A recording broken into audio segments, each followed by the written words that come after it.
It started with a dream and ended with a possession. At Paranormal M, we document the line between the mind and the supernatural. Subscribe and decide for yourself what's real. Phantom of the Bluffs.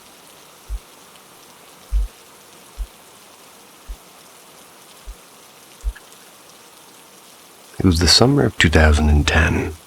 My friends and I were kind of winding our way home from a late-night party. The sort of high school party where the music's, a bit too loud, and parents were definitely away, and everybody thought they were invincible.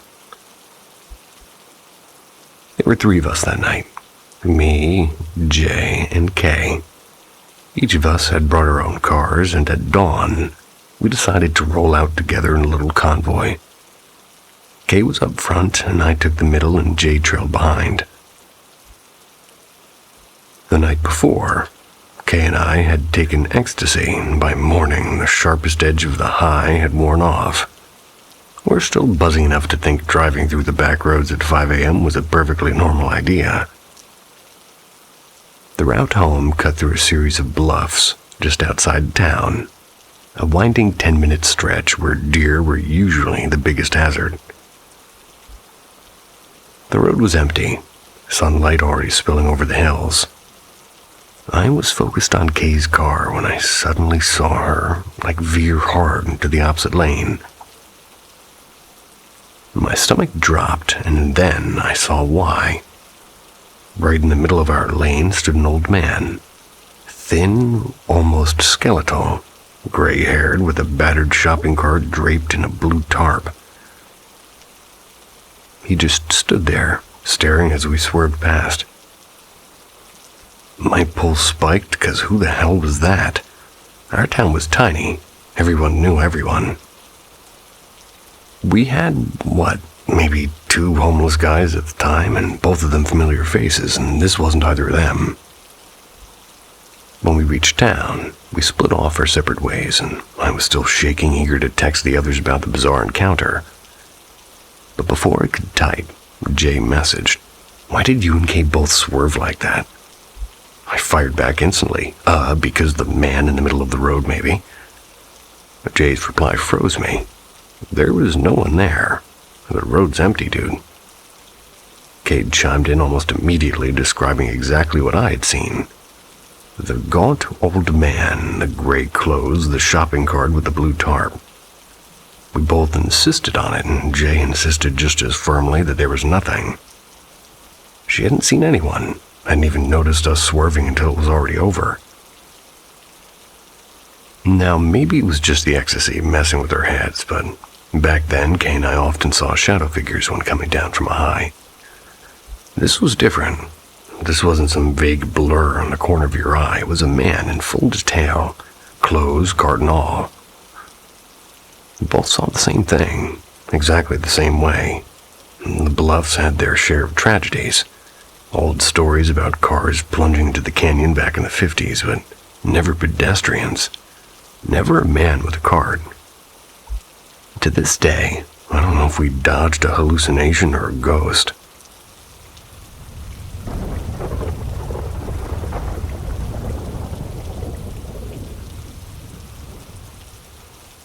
The House That Watches.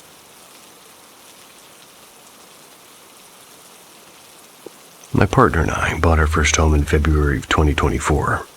It's not ancient, it's built in 1981, but from the very first week it felt unsettled. Things happen here that make no sense, especially in the kitchen and the garage. Windows slide open on their own and doors shift even when the air is still. Our kitchen light, one of those dimmable ones, it sometimes surges to blinding brightness without anybody touching the switch. The microwave occasionally wakes us up at 3 a.m. beeping and flashing with a system fault across the screen. It's almost always after sunset. Last week, the kitchen light snapped from a faint glow to full force so violently that we both flinched. A second later, our dog bolted upstairs and refused to come back down. Our cat, usually fearless, has started lingering by the front door every night, as though waiting for us to let him escape. The energy in the kitchen is wrong. Even when I just want a glass of water, I hesitate. Sometimes I'd rather stay thirsty. When we sleep, we leave the bedroom door slightly ajar. Too many nights I've seen what looks like a figure leaning in through the crack, only to vanish when I focus on it. One night in March, our bedroom window flew open while we were asleep. Outside, it was negative 18 degrees centigrade. Guests have casually remarked that they thought they saw somebody crossing the highway or standing near the entryway, though we've never really told them what's been happening. And then there's us, both of us. Ever since moving here, a heavy fog has settled over our moods. It didn't hit immediately, but after a couple of months, the weight crept in, and I felt drained every morning, no matter how long I would sleep. Partner says the same. It's as if the house itself feeds on our rest.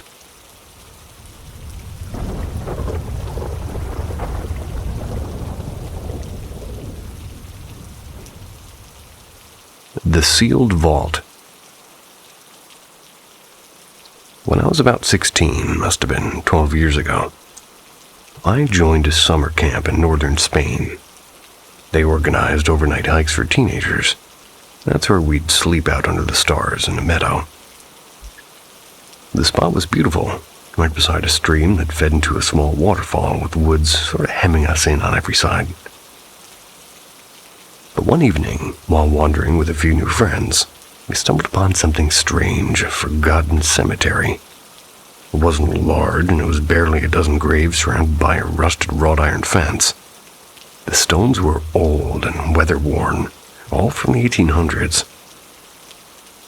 What unsettled me most was that half of them were children's graves, tiny markers and names nearly erased. In the center stood a crypt, sealed with bricks where the door should have been. Naturally, one of the boys thought it hilarious to rap his knuckles on it. "Anybody home in there?" And he laughed. A few seconds later, we all heard it. 3 sharp knocks answering from inside. We circled the vault, convinced it had been a prank, but there was no one hiding, only the echo of stone. Then the knocking came again, harder this time and faster, as if something inside was desperate to get out. I don't think I've ever run so fast in my life. None of us went near that meadow again, and that night, every single one of us lay awake, staring at the dark. Till this day, I wonder, why was the vault bricked shut?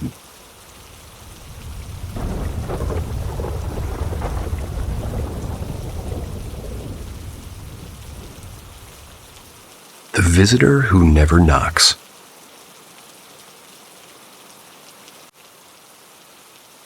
I've dealt with sleep paralysis for years, but ever since moving into this house, it's almost like the episodes follow a script. I wake up, frozen on my back, and then I hear the creak of my bedroom door opening.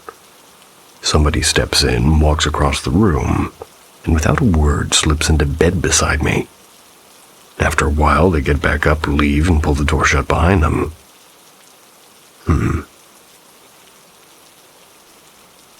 The first time it happened, I was convinced somebody had broken in, but the locks were untouched, every door still bolted, and besides my 2 dogs who only sleep curled at my feet, they didn't even stir once.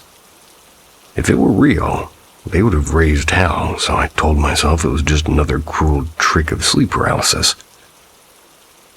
But once, after I drifted back to sleep, I dreamed I finally caught the intruder. I chased the figure down the hallway all the way to the basement door where the entrance to the crawl space is. And when I yanked it open, there stood an old woman, smiling like she'd been waiting for me. "You forgot to lock it again," she whispered. I woke with my heart pounding because, as it turned out, that basement door really had been left unlocked. And the strangest episode came only a few nights ago. For the first time, I wasn't on my back, I was lying on my side with my arms stretched out. I jolted awake when I felt a hand gripping mine. This time I could actually move, and I watched fully conscious as the shadowy figure rose from the floor beside my bed, walked out through the door. My dog still didn't wake, not even a twitch. I leapt up with my adrenaline surging, tore through the house with my pistol. Every window was latched and every lock in place. Nothing was disturbed. Nothing except for the fact that this was the first time it touched me.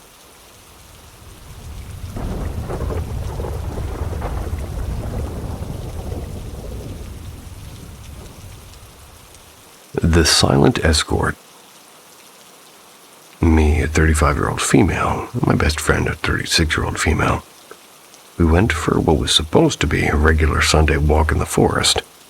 Stretch our legs, clear the brain fog, and complain about work. Totally normal, except it wasn't. We'd been on the trail maybe 15 minutes when I noticed movement behind us. A buck, antlers and all, was just standing there perfectly still watching us. Not spooked, not grazing, just staring.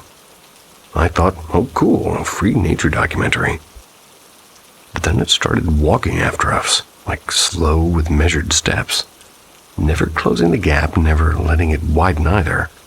Every time we turned around, it froze like some creepy game of red light, green light. And then, because of course one deer isn't weird enough, a second appeared from the trees, then a third.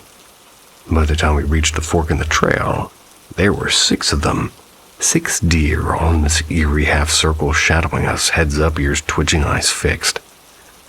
My friend whispered, "Feels like they're hurting us." And honestly, it sort of did feel like that.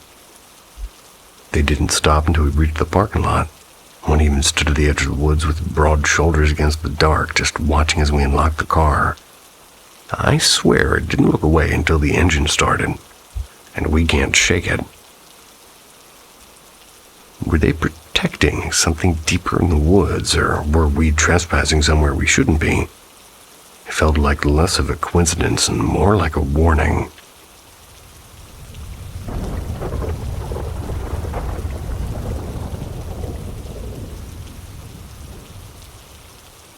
The Girl in the Mirrors.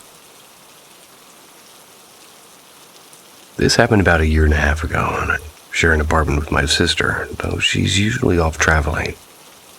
So I often end up living alone.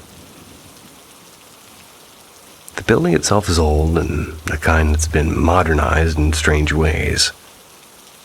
For reasons I'll never really understand, the landlord decided to install mirrors everywhere. Big, heavy mirrors. There's one in every bedroom and 2 stacked awkwardly in the hallway. Even a cracked one above the kitchen counter. Feels like an apartment and, well, rather less like an apartment and more like a fun house. But my sister left on a trip 6 months ago. I started noticing these odd things. A mug I swore I'd left on the table was suddenly in the sink. A little porcelain figure sort of turned to the face, well, I'm screwing this up badly, turned to face the wall. A framed photo slid off of its nail as I walked past it. I shrugged and put things back where they belonged and went on with my life. Once winter rolled in, I kept the apartment warm by closing off unused rooms. My sister's bedroom, the bathroom, then heading to bed, and that night I dreamed I was in the kitchen. I heard sobbing behind my sister's door. It wasn't her voice, I just knew it belonged to another girl. I woke up to find my closet door, one I'd latched tightly before sleeping, wide open. I'm not easily rattled by ghost stories, so the next morning I half joked out loud, "All right, you can stay, but don't mess with my stuff." And after that, I started calling her Mirror Roomie. Whenever I lost my keys or couldn't find my phone, I muttered, "Roomie, where'd you put it this time?" It became a running gag between me and the empty apartment. The dreams, though, they got stranger. I'd see an old rotary phone ringing and feel dread about answering. Or I would sense someone standing by my bed, but never actually seeing their face. The few times I woke convinced that there was somebody sleeping next to me. The final dream was the worst. I was in my room, It was late at night, and in the mirror I saw a blur of white, a dress moving fast. I chased it through the hallway until I reached the living room, and there, standing perfectly still, was a girl in a bright white dress. She didn't move, and my heart was pounding, but I walked closer and tapped her shoulder, expecting her to whirl around, and she didn't. I said, "This isn't your place anymore. Let's get you home." Guided her toward the front door, but the moment I touched the doorknob, I woke up. When my sister finally returned, her window was inexplicably wide open, though she swore she hadn't touched it. I told her everything, calm as ever, and she spoke to the empty room. "This is our apartment now. You need to respect that." And just like that, the disturbances stopped. No more moved objects, no more dreams. Even when I stayed alone, the mirrors stayed quiet.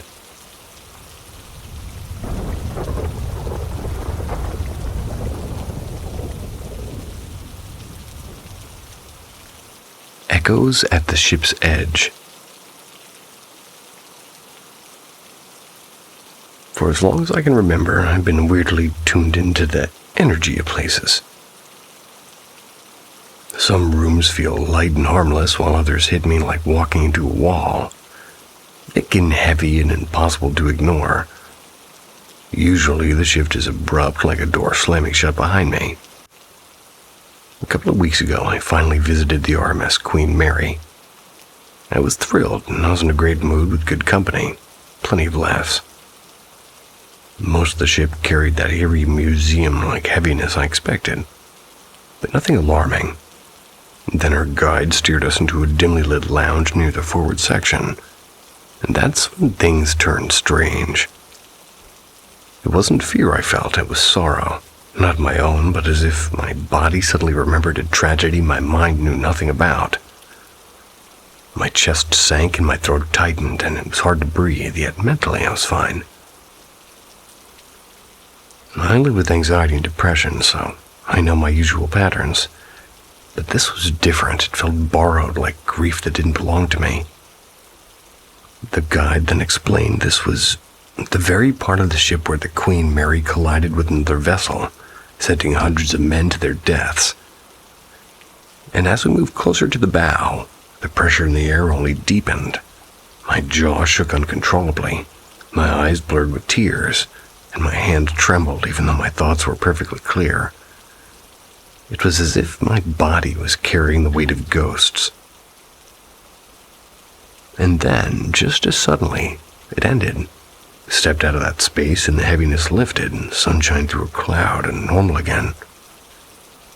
I've always been told I'm overly sensitive, maybe even empathetic, but this was unlike anything I've ever experienced, and I've sensed anger in a room before, or the prickling like you're being watched kind of presence. But this was raw and physical sorrow. So I have to wonder, can a place hold on to grief, and if so, did I stumble into the echo of all of that loss?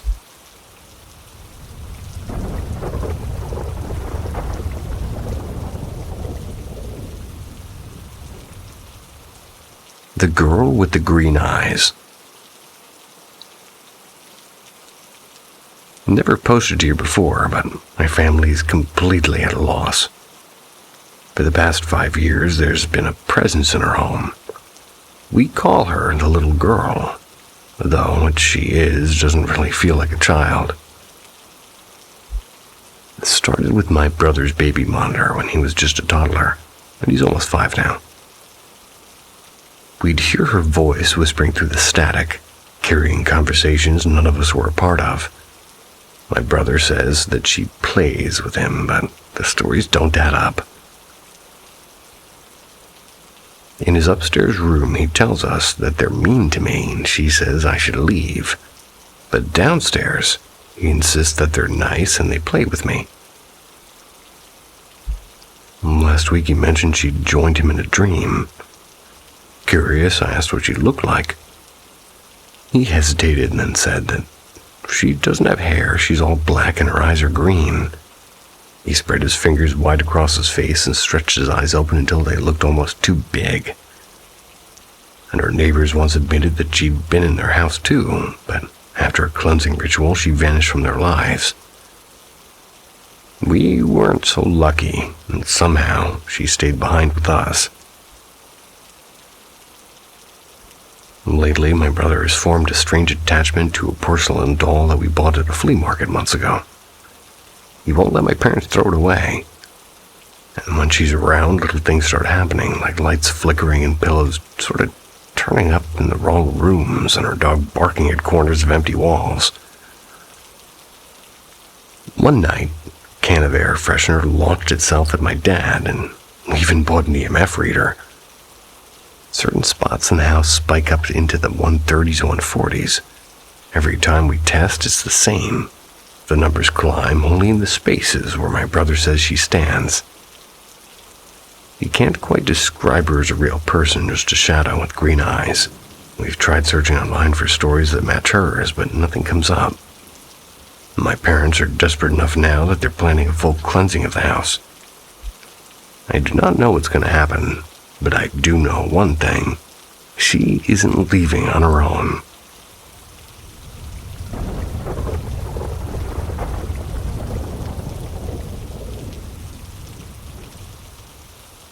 Whispers in the wrong places. I've had 3 run-ins with something I can't explain. Paranormal, maybe skinwalker, maybe worse. I don't think it's random, and it doesn't haunt me exactly, but it sticks in my head like a splinter. Here's what went down. Encounter 1. I was walking back one night. I was going through the housing complex where I used to stay in foster care. The place was all cracked pavement with broken lights and kind of quiet. Kind of feels like it's listening. A stray dog trotted behind me, thin and scrappy, and I slowed thinking to pet it. But the instant I turned, my whole body just locked like my nervous system flipped a breaker. I couldn't even breathe and every cell screamed run, so I just bolted and the dog kept pace, trotting to the porch as I fumbled with my keys. Once I got inside, it sat by the steps. Hours later, I heard it scratching at the siding and just whining under my bedroom window until morning. Encounter 2. Camping with my ex. Well, night was calm. We're about to roast marshmallows when he froze and his eyes locked past me. Air went cold like we'd opened a freezer door. A bear stood just beyond the firelight. We dove into the RV and slammed the door shut. He whispered that it didn't look right and said the bear's face was missing, like nothing was there, and next morning no tracks, no overturned food, not even a paw print. Worse still, his mom jolted awake in the night screaming, convinced she'd dreamed we were dead in the woods. Encounter 3. Same ex, different trip. We wandered into this clearing near the dunes, a place that should have felt open but felt trapped. 6 deer stood in the distance. Statuesque, not grazing, just staring. And in the middle of them, a raccoon sat upright watching too. Highway noise nearby vanished, and even the waves went mute. No sounds at all, just eyes, and we backed out fast. On the trail back, there was a pile of trash and fresh animal bones scattered across the sand. I swear they weren't there when we first walked through.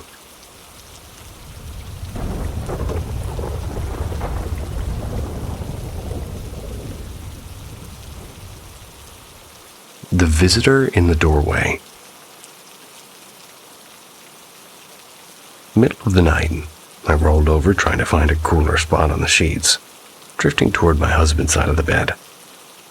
Out of the corner of my eye, I caught something at the doorway, and I blinked thinking it was a trick of the dark. But no, the figure didn't disappear. Someone was standing there. It wasn't a blur of shadow like when your eyes play tricks, because it had a shape. A man, tall and still, leaning against the frame as if he'd been waiting. A long coat draped down almost to the floor, and instead of a hat this time, I swear I saw a hood pulled low. And the strangest part is 2 glowing eyes, not red but pale and sickly yellow, watching me like embers that refused to die out. I whispered, nudging my husband, telling him somebody was in the room. He didn't stir and didn't move an inch, just kept breathing steady like he was locked in a sleep too deep to break. The figure didn't shift, it didn't speak, it just stared. And the unsettling part wasn't fear. My heart didn't pound and I didn't scream. I only felt a heavy unease, like the air was too thick, as though it had come for me, and only me. Not for my husband, not for my child down the hall, just me. And at some point, without deciding to, I closed my eyes and drifted back to sleep. When the morning came, I told my husband, and he just looked at me and said, "You know, people talk about shadow visitors, and they say they come at night. I've never heard of such stories before, so if this was my imagination, it wasn't mine."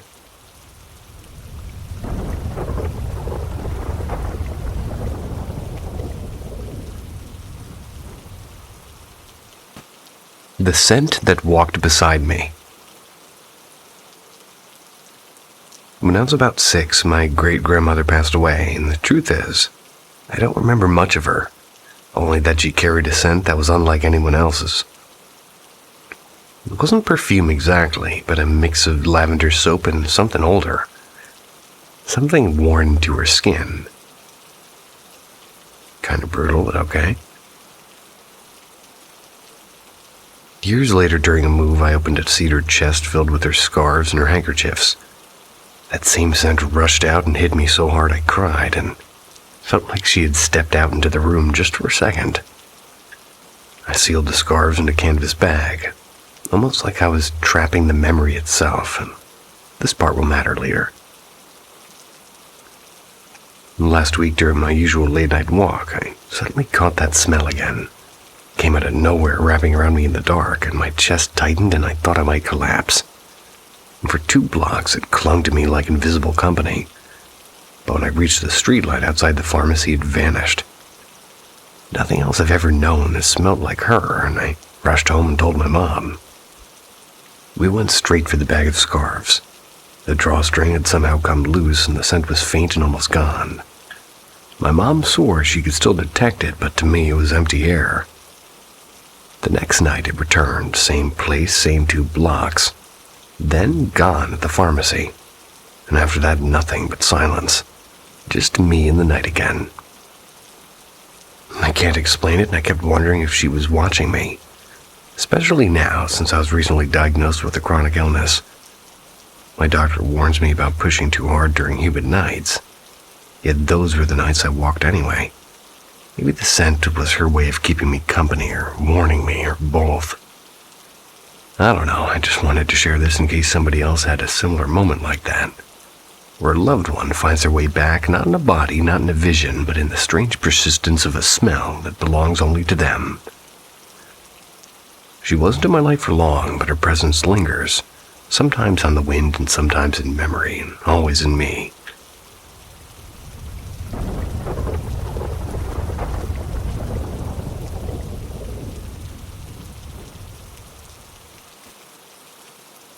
The Faceless Visitor.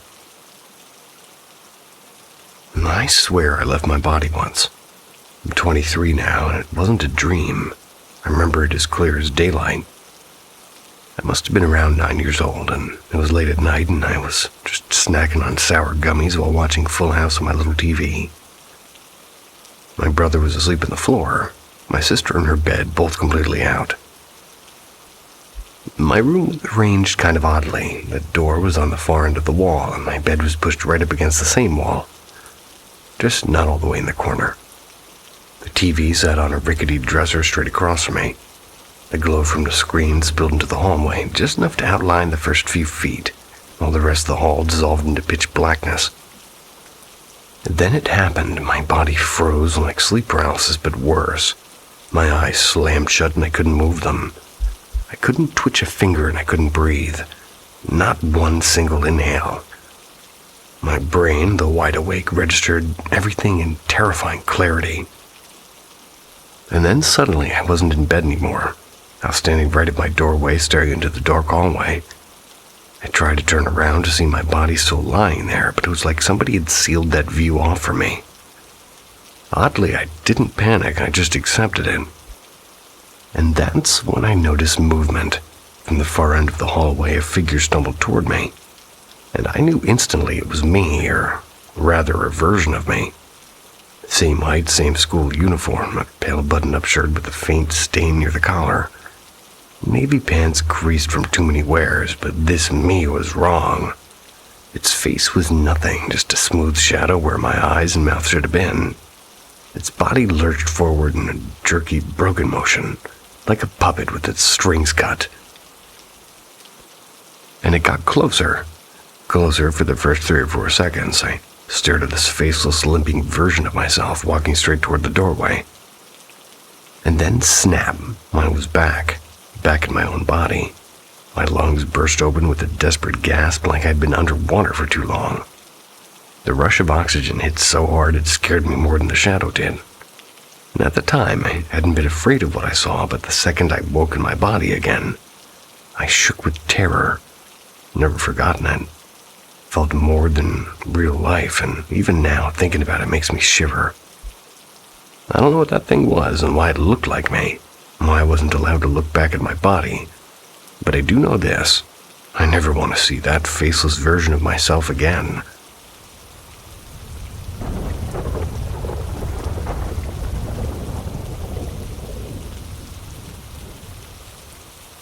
The house that wouldn't let go. Back in 2020, I made this kind of mistake you only make once. A woman I knew, more of a passing acquaintance than a friend, just had left rehab. I let her crash at my place for a while, and I told myself I was doing a good thing. One evening, I'm stirring a pot of pasta sauce in the kitchen, the smell of garlic heavy in the air. She was in the living room with her phone pressed to her ear, and it went too quiet. I turned around and she wasn't breathing. Her skin had taken on this awful grayish blue like wet concrete. The phone was still clenched in her hand and her boyfriend's voice kind of crackling from the speaker. He didn't panic. He told me to check her bag and there was a Narcan spray inside.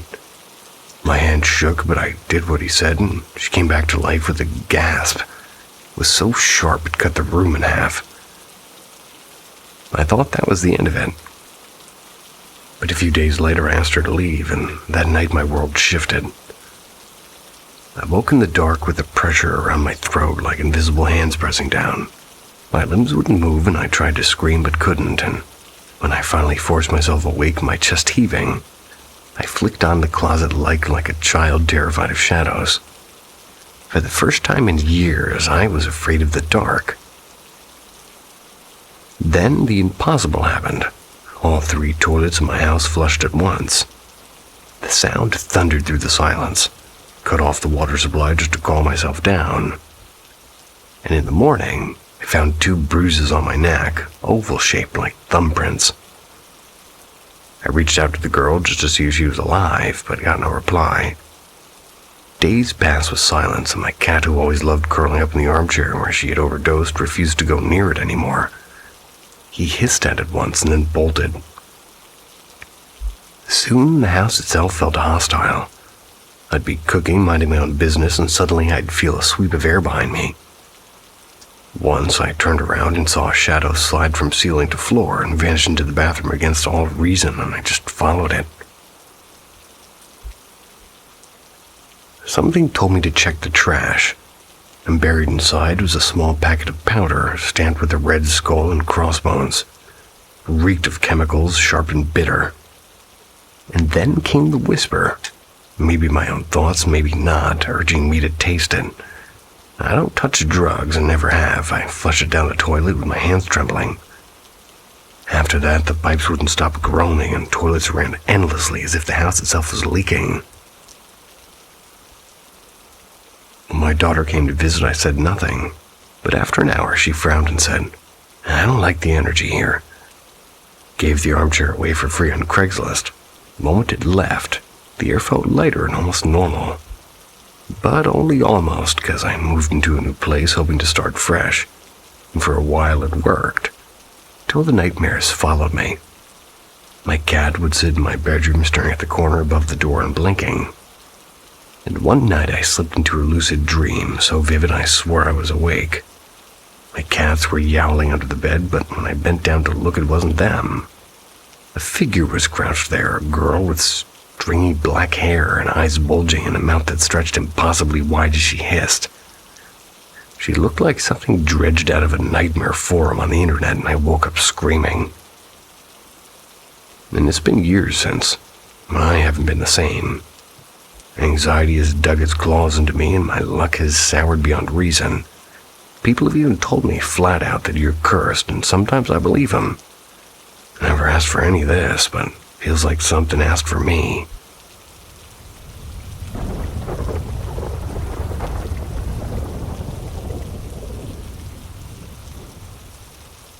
The Shattered Night at Grandma's.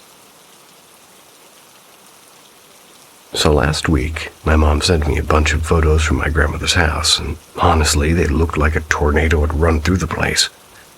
Lamps tipped over, glass cracked, and bookshelves emptied like somebody had been shaking the walls. At first, I thought maybe a raccoon or something broke in, but then came the call. And this all went down around 2:45 in the morning, according to my uncle who was there. Things started flying off on their own. The kitchen trash can rolled across the floor and chairs tipped over like dominoes. And even after they set them back upright, boom, they fell again. Medicine bottles popped open, silverware spilled into the tile. And they stepped into the garage. The door was sliding up and down like it was alive. They dialed the cops, of course, but when officers showed up, there was nobody inside. Every door was locked from the inside. My dad later noticed that a strip of siding had peeled off near the back porch, right outside the worst-hit room. And the eerie part was everybody swore they heard faint knocking upstairs, but when they went to go check, the whole floor was empty. And the detail that still makes my stomach twist. Inside my grandma's wallet was a family photo, and it was torn nearly in half. It was a picture of me, not anyone else, just me. And I live almost 2 hours away, and to this day, none of us have a real explanation for what happened in that house.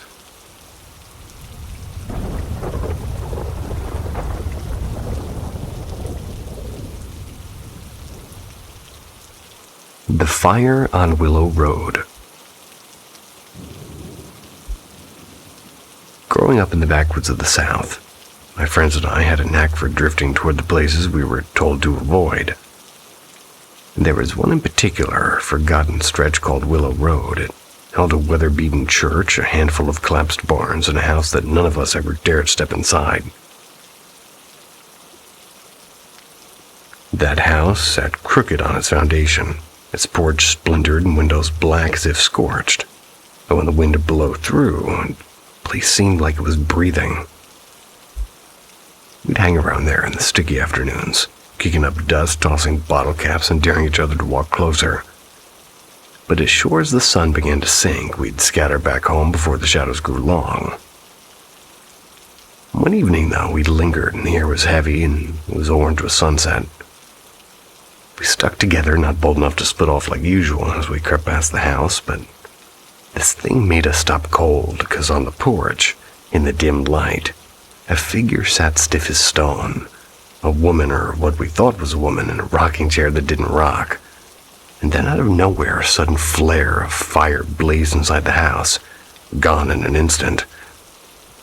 Whether it was real or some sort of trick of her fear, I'll never know. We bolted like hellhounds were after us. The next day, one of our crew didn't show up to school. When we finally found him, he looked hollowed out and pale. He swore he was fine, just helping this old man cut timber. But when we pressed him, he kind of cracked. He told us of a dream, or maybe a nightmare, where the same old woman appeared in rags, holding a human skull, tossing it into a pit of fire. Then she turned and pointed at him, and he saw us too, watching from a void of pitch darkness. And that image burned into us. Never went back to Willow Road. Weeks later, while gassing up our bikes at the station, some gray, bearded local overheard us whispering about the place. He spat and told us a story. 30 years ago, a jealous husband found out his wife was stepping out on him, and in his rage he set fire to their home. Her inside of it. Folks said she didn't die quick and that she screamed for hours, and we didn't You need to hear the rest. I mean, the pieces, the woman, the fire, the dread, they all fit too well. Years down the line, after I'd moved to Birmingham, caught wind of something else. A girl had shot her boyfriend dead in the same area. Close enough to call it the house's shadow. My parents whispered about it all at breakfast, but when I searched later, there wasn't a trace of it in the papers. No record, no headline, just silence, like the South itself had swallowed the memory whole. Even now, grown and living far away, I can't shake Willow Road. The house sits in my head like a scar, and my buddy's dream, the fire, the woman, they feel like memories, and, well, almost less like memories and more like warnings. Some places I've learned don't just hold a history, they hold you, and Willow Road has been holding me ever since.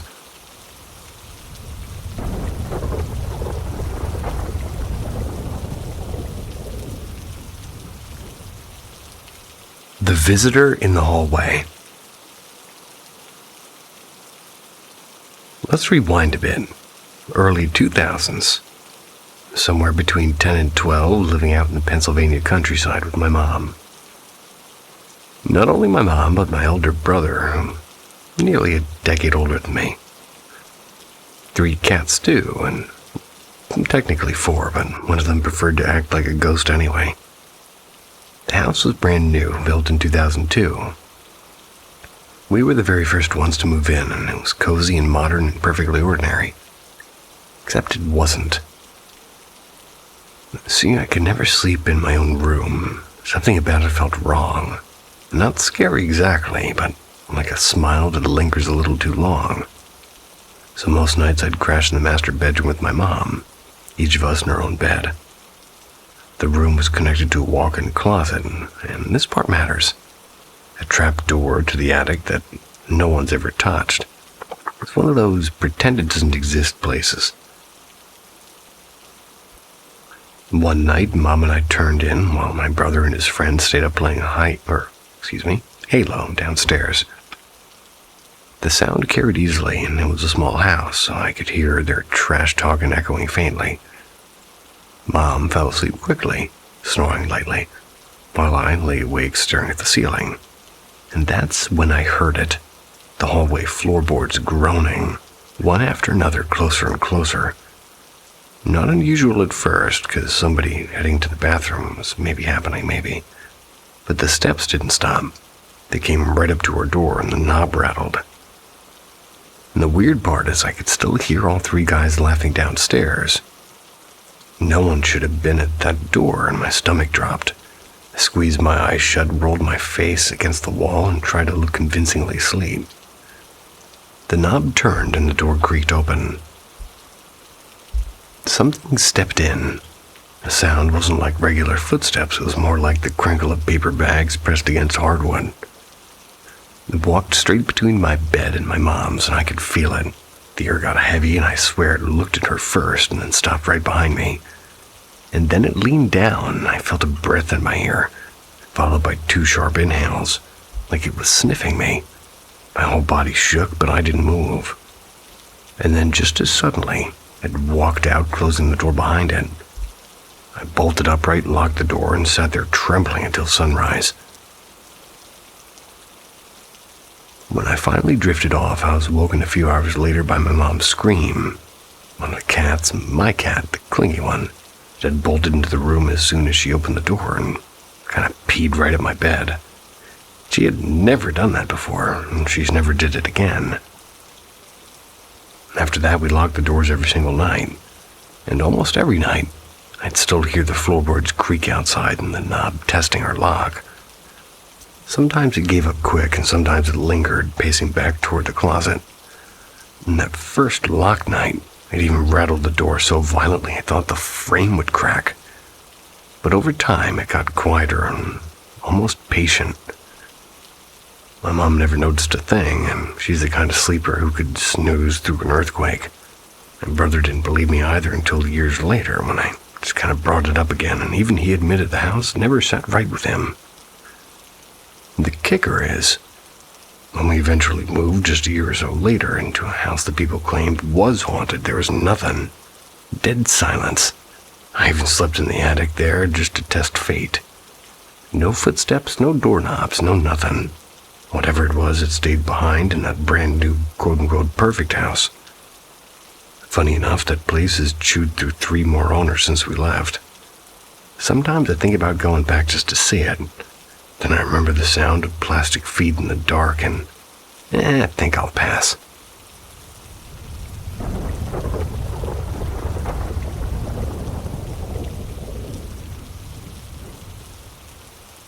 The Vanishing Hour. This might sound unbelievable, but it happened the day before yesterday, on my 17th birthday of all days.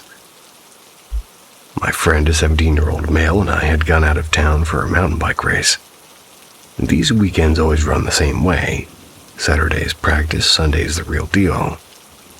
And after our practice runs, we figured ice cream would be a good victory lap. I was halfway through a chocolate cone when I kind of heard nature calling. The shop didn't have a restroom, so I told my friend I'd check the hotel next door.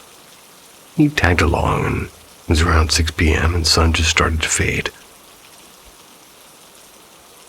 The lobby was wrong the moment we stepped into it. The air smelled of mildew and old upholstery, like a place sealed off too long. Not a soul in sight, no receptionist, no guests. Just silence broken by 2 things: the uneven buzz of the fluorescent lights and the golden waving cat statue at the counter. Its paw clicked up and down, echoing through the emptiness, and that sound got underneath my skin. Told my friend I'd find the bathroom myself. He sank into the couch near the door, scrolling his phone, and I followed a flickering restroom sign down the hallway. But at the end, there weren't any bathrooms, just an empty ballroom, and it looked like a party had been staged and then kind of erased mid-scene. Stands and cables and an abandoned mic sat on stage, humming faintly, even though no speakers were visible, at least to me. Colored lights splashed across the dance floor, but there were no bulbs, no projectors, and the disco ball hung motionless, scattering reflections that seemed disconnected from reality. I turned to leave, but another doorway caught my eye. An Indian restaurant, or what used to be one. The red carpet crunched like brittle paper underneath my sneakers. The neon signs kind of sputtered over the bar, and dust drifted through the air, glowing golden in the dim light. Then came the music, warped, faint, but like a sitar playing on a broken record player. The booths lined the walls, but the center was bare and empty. And that's when I noticed a glowing sign that I swear I hadn't seen there before. Restrooms this way. Inside the restroom was pitiful. Dim bulb, cracked mirror, rusted paper towel dispenser. I washed my hands, shoved the door open, and the world changed. Suddenly the smell of curry hit me, fresh and hot, and voices filled the air, and laughter and clinking plates and forks against porcelain. I froze, and the dead restaurant I'd walked into was gone. Families filled the booths, and waiters darted between tables that hadn't been there before. Children laughed over naan, and the bar bustled with noise and men talking over one another and beers foaming in their hands. Bright light filled every corner. My chest tightened. Back into the hallway, hard pounding, and I looked again, and everything was alive, warm. No dust, no silence. Then my phone buzzed. A text from my friend. "Dude, where are you? I'm seriously about to leave." I ran back when I stepped into the lobby. The outside world had shifted. It was pitch black beyond the glass doors. My friend was still by the couch, but he looked pale and trembling. "Where the hell did you go?" he stammered. "I called you like 10 times and you didn't answer. I went in there and you weren't anywhere. You just vanished." Pulled out my phone, and it was nearly 9 p.m., and I swear I'd been gone maybe 10 minutes. And the lobby, it was suddenly alive too, with a TV blaring news and a clerk at the desk smiling. Travelers with rolling suitcases crossing behind us like nothing was strange. We left without a word, but as I glanced back through the glass doors, my stomach flipped. The golden waving cat was gone, and that night lying in bed in our own hotel, I couldn't shake it. The smell of curry clung to my nose, and the warped music hummed in my ears. and the sound of clinking plates replayed in my head. I don't know where I went or how I almost lost 3 hours, but I do know this: I never step into an empty hotel lobby again.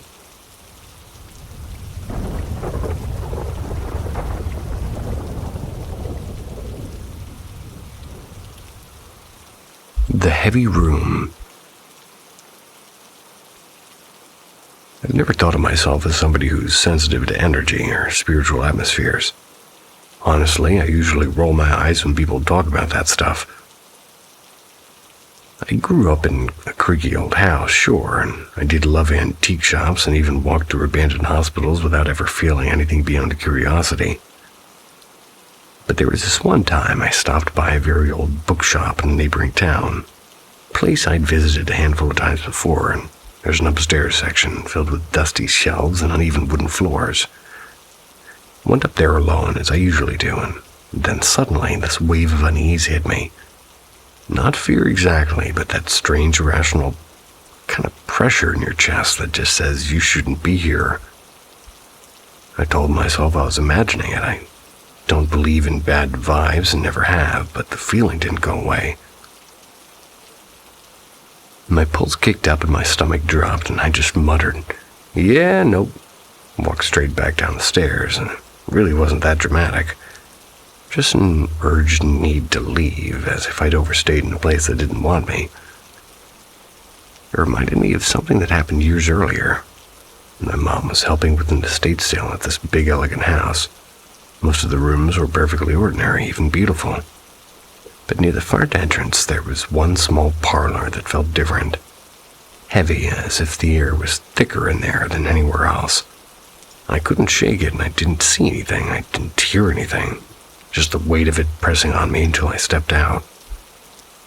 I'm still a skeptic, and I don't believe in ghosts, and I don't go hunting for paranormal stories, but every once in a while, something about a place feels undeniably off, and I can't explain why.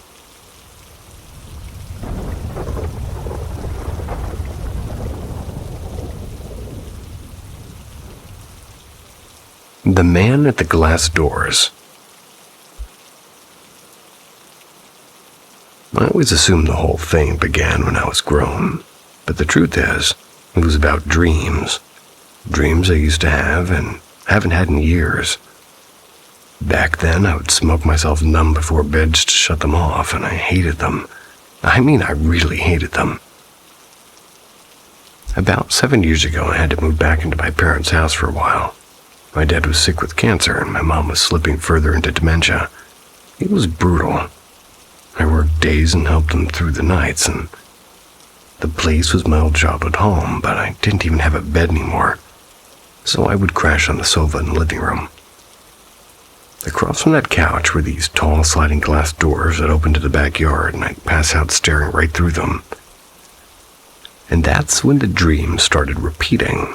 Every month or two, I'd see men out there, wandering in the dark, headlights flicking on and cars rolling across the lawn. In the dream, I'd launch myself off the couch, ready to throw down. But later, it stopped being groups of men and became just one figure, an old man waiting at the doors in daylight. I had those dreams until shortly after Mom passed in 2022. Dad was already gone by then. Last dream ended with me finally grabbing the man and realizing it was me. Since then, nothing. Not a single dream like that. Getting married and told my fiancée about it, and she agreed it was creepy as hell. But talking about it stirred up something older. Or dreams I used to have when I was a kid, like 8 or 9 years old maybe. And even now, thinking about it makes me shiver. Back then, I'd lie in bed staring out my window. Our house wasn't at the corner of the block, and I swore there was something waiting at the streetlight. Like a figure pitch black, and I called it the witch. Some nights, I don't know if I was awake or dreaming, but I'd sneak downstairs and go outside to chase it. Just like with the old man years later when I was little. Fight or flight wasn't even the debate. I was always in fight. But every time I reached that corner, there was nothing, just silence. Then I'd climb back upstairs to bed, heart pounding, unsure if I'd been dreaming the whole thing. And even now, I still don't know.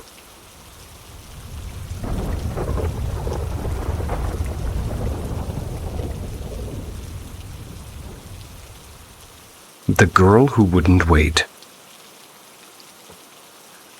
I've dealt with sleep paralysis for years, but there's two particular nights that still make my stomach drop whenever I think about them. This is going to sound ridiculous, but around 3 years ago, I had an imaginary boyfriend. I was a miserable teenager who'd never been kissed, never held anyone's hand, never even been on a date, so I invented one. Every time life got too sharp, I pictured him there, cracking jokes and ruffling my hair and squeezing my hand like it was the most natural thing in the world. But after months of leaning on that made-up comfort, something shifted. One night, that's when I felt it, like a freezing hand clutching my forearm, tugging me like it was trying to haul me out of bed. And with its other hand, it shook the mattress so hard I thought the legs would splinter, and God help me, I heard his voice. A voice that had only ever lived in my head. "Come on, open your eyes," he teased, his tone light but urgent. "Don't leave me waiting, get up." He kept pulling, kept rattling the bed, and his playful pleading melting into frantic desperation. Something in me, some animal instinct, refused to look, and I clamped my eyes shut until the shaking stopped and the world blurred into sleep. I woke in the morning. I was drenched in sweat and gasping for air. A few nights later, it happened again. Except this time, the voice wasn't his. It was his younger brother's, and it said, "Wake up, Dad's gonna be furious if you don't get up." And he snapped, yanking me by the shoulders while the invisible hands tore at my wrist. The voice grew louder and sharper until it was nearly screaming into my ear, and I did what I did before. I refused. I kept my eyes locked shut until sleep dragged me down. Till this day, I can't explain how something I created in my own head, someone who never existed, managed to touch me and to speak with a voice that wasn't mine. Worst of all, I still don't know if he's waiting for me to finally open my eyes.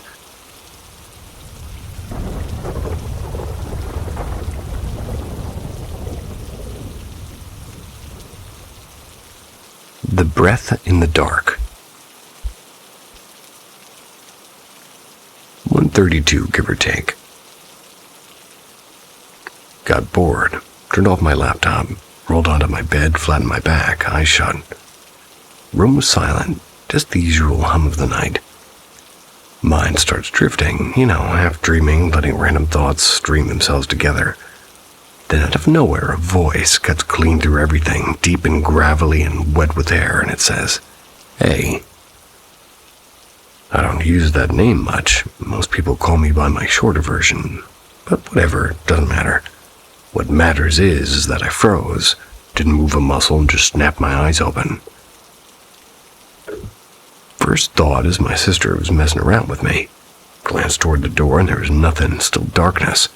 But I hear it, the sound of footsteps circling my bed slow and deliberately. If someone left, the hallway light would spill in, but it didn't. So I reach around, kind of blindly, fingers brushing the sheets, and grab the remote and flick the TV back on. The screen glow hits my walls, and I sit up and I'm shaking. And I don't shake easily. Not from sounds, not from shadows, but my hands were trembling like I'd been out in the cold for too long. Went to my parents' room, muttered what happened, and they shrugged and told me to sleep, which is pretty typical. Thing is I do hear stuff now and then, but this wasn't the usual static in my head. This was different, distinct. That voice had weight, like it came from inside the floor, a belly rumble mixed with breath, low frequency enough to vibrate the air, and the breathing didn't stop when the voice did. It kept going, alongside the footsteps, which makes me think maybe it wasn't just one. And honestly, if this turns out to be paranormal, I wouldn't even be surprised at this point.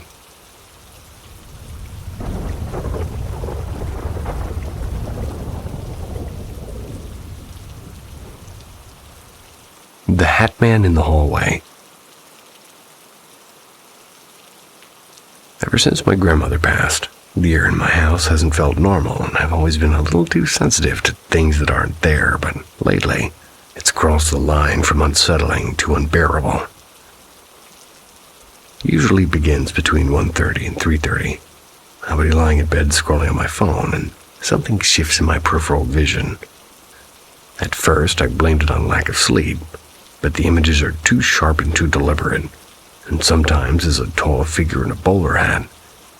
Its body nothing but darkness shaped into a man, and other times it's this twisted, pale thing, like a person whose skin has been stretched too thinly, like dragging itself across my carpet. Second I lock eyes with it, it'll be gone, and the strangest part is I'll suddenly smell my grandmother's rose-scented hand cream, strong enough to make me gag, even though nothing of hers remains in the room.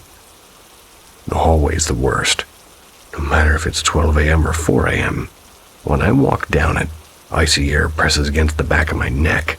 Lights on or not, it doesn't matter. The moment I glance behind me, it's just black, like the darkness itself is watching. Showers have turned into torture. Can't close my eyes without my pulse racing. Even a blink with soap in my eyes feels like an invitation for something standing just outside that curtain. Lately, sleep paralysis has joined in. Every time it's the same. The bowler hat man standing by the dresser and the pale crawler by the bed. To make it worse, I've started hearing faint scratching at my bedroom door. Never loud, just enough to let me know I'm not alone. Sometimes I'll pass a doorway and be hit with an unbearable grief, as if somebody poured sadness into me. I burst into tears without reason and my chest aching with the grief that is mine. And for background, my house was built sometime around 1915. My family's always been prone to seeing things. I've felt presences all my life, but never this heavy and never this consistent. And I know it isn't psychological. It only happens here and only during those dead hours. The hat man is the constant. He's always waiting at the edge of sight. The moment I acknowledge him, he vanishes. I don't know if this is grief taken form or something bound to the house, or something that followed me after my grandmother's death, but it's growing, and I'm terrified of what happens when it decides to stop hiding.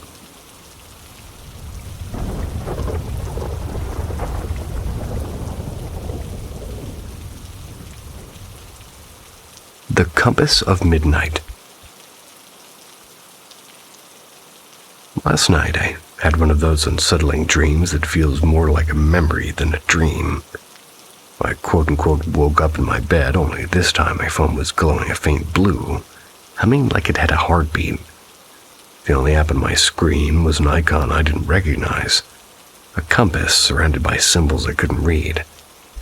I tapped it and the needle spun violently before settling on a direction.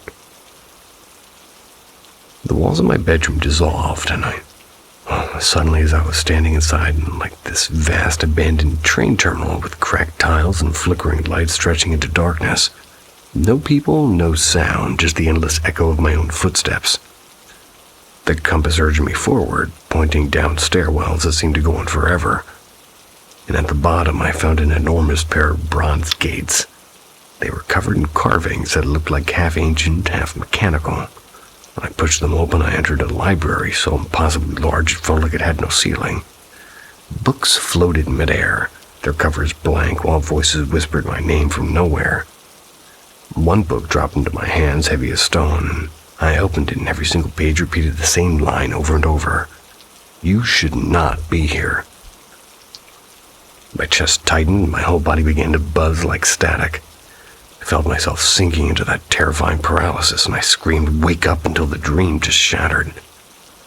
I really did wake up, gasping in the dark, and I still don't know if I escaped something, or if I was pushed out.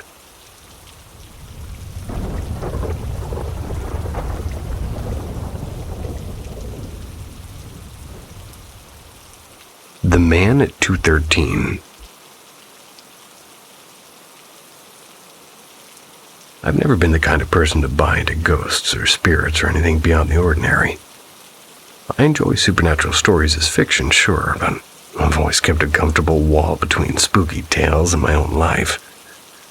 At least until my mother reminded me of something strange from my childhood that I had completely forgotten.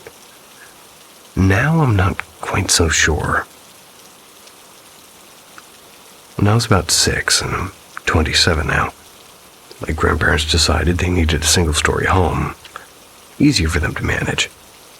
So my parents purchased their old house, and my grandparents moved somewhere more practical. That house, our house, was one of the rare survivors of the wartime bombings in the area. Its history alone made it feel like it carried a few shadows. At first, everything was fine. I had my very own upstairs room for the first time, but not long after, a habit formed. Every single night without fail, I'd leave my bed and knock on my parents' door. Always at the same time at 2:13 a.m. Not 2:10, not 2:15, but 2:13 exactly. My parents brushed it off at first, and I was just a kid in a new home, probably being pretty unsettled. But after weeks of this, my mother began asking why I was doing it, and my answer was always the same. The man is keeping me awake. And sometimes I'd say, the man is bothering me, and that was it, no further details. Now, the logical assumption might be an intruder, but that doesn't fit. My mother's meticulous about locking every door and window before bed, and paranoid even.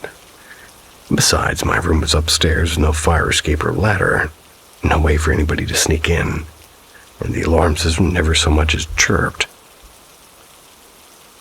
And this went on for a couple of years, and eventually I grew too big to squeeze into my parents' bed with them. So one of them, usually my father, ended up in the guest room while I was sleeping beside the other, and it wasn't sustainable. And my dad, for the record, is as skeptical as I am. He laughs at ghost stories and rolls his eyes at superstition. But even he reached a breaking point. One night, fed up, he marched into my bedroom alone and shouted into the darkness, "Whoever you are, stop this. You're frightening my son, and it ends tonight." A month later, my parents decided to remodel. They turned the guest room into my new bedroom and converted my old one into sort of a storage. After that, I never knocked on their door again, not even once. The oddest part is I don't remember any of it. Not the knocking, not the man, not even being scared. All I recall is occasionally sleeping with my parents because I couldn't settle down. That's it. So was it a child's imagination? Well, maybe.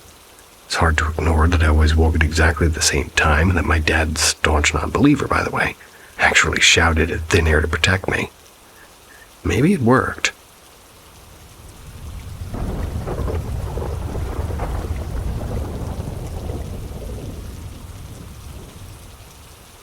The Cloaked Watcher. This is still hard to say out loud. Even now, if I think about that night too long, I get goosebumps and my chest tightens. And I was 10 when it happened, and I branded itself pretty much into me like it was on fire. It took place in my great-grandmother's house.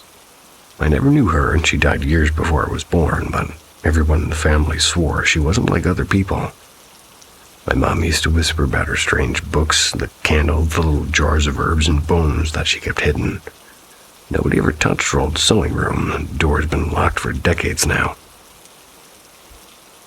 When my mom was a kid, she swore she heard chanting from behind that door, even when my great-grandmother was gone. Sometimes the door would rattle at night, like something wanted out, and she always told us that that house wasn't just a house, but it was a container. Skip forward to that summer night, staying over with my dad at my grandparents' place. My grandpa was still alive then, but he wasn't really present anymore, just drifting and staring into corners like he was half in another world. It was maybe 1:45 in the a.m. We had just finished watching some old action movie in the living room, but my dad told me to get some sleep, and I really wasn't tired, but I went anyway. Halfway down the hallway, I froze, and my whole body was locked up before I even knew why, and that's when I saw it. A towering figure, must have been 7, maybe 8 feet tall, and it slipped past me. It didn't walk, not really. It kind of more like glided, with its cloak dragged along the ground in heavy folds, swallowing all the light in the process. No face, no hands, just a moving shadow draped in layers of black. Came from the back hallway, where my great-grandmother's locked room was, passing right in front of me, and drifted toward the porch door. I couldn't move, and my pulse hammered so violently I thought I'd collapse. I tried to reason with myself. Maybe it was my dad, but I could still hear him just shifting at the couch behind me. My grandpa couldn't even stand without help, and my grandma was asleep upstairs. No one could have been there, and still I forced myself forward, each step like walking through water, and I reached the porch and nothing. No sound, no movement, just the stillness of the air, thick and suffocating. That's when all the stories came back to me. The locked door and the chants and the jars. Bolted back to my dad and clung to him so tightly he asked if I had a nightmare, and I didn't answer. I just couldn't. By morning, my grandpa was gone. I don't know if what I saw was connected. Maybe my brain short-circuited, maybe grief warped my senses, but deep down, I know what I witnessed, and I can still feel that hallway air pressing on me, heavy like the house itself was waiting.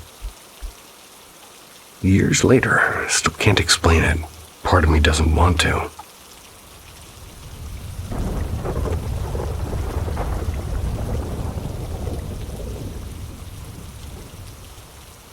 The wet footsteps.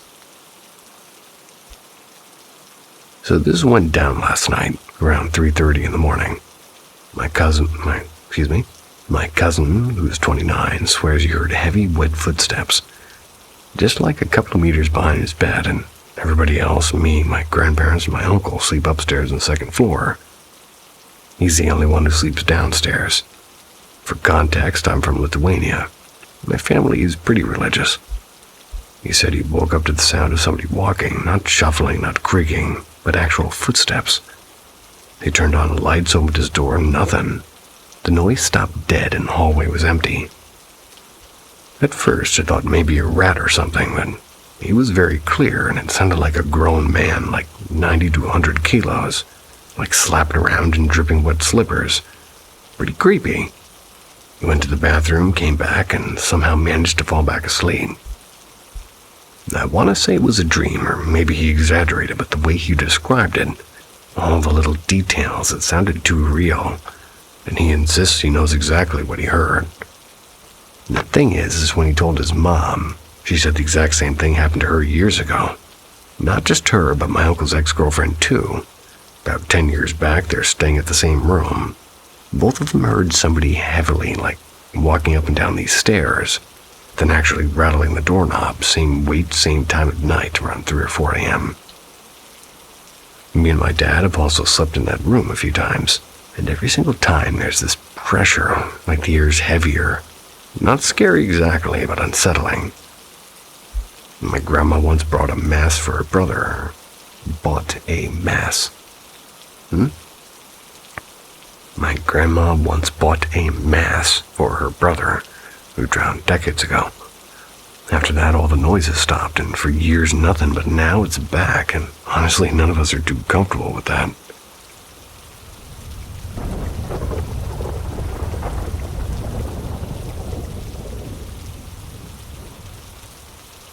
The white swaying shadow.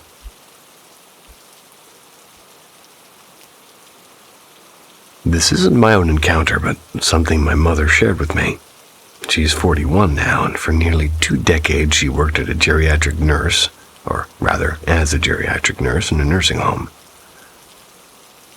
Back in 2015, her father died of lung cancer. She had no intention of attending his funeral. Her stepmother and stepsister would be there, and they had made her life miserable ever since her father remarried.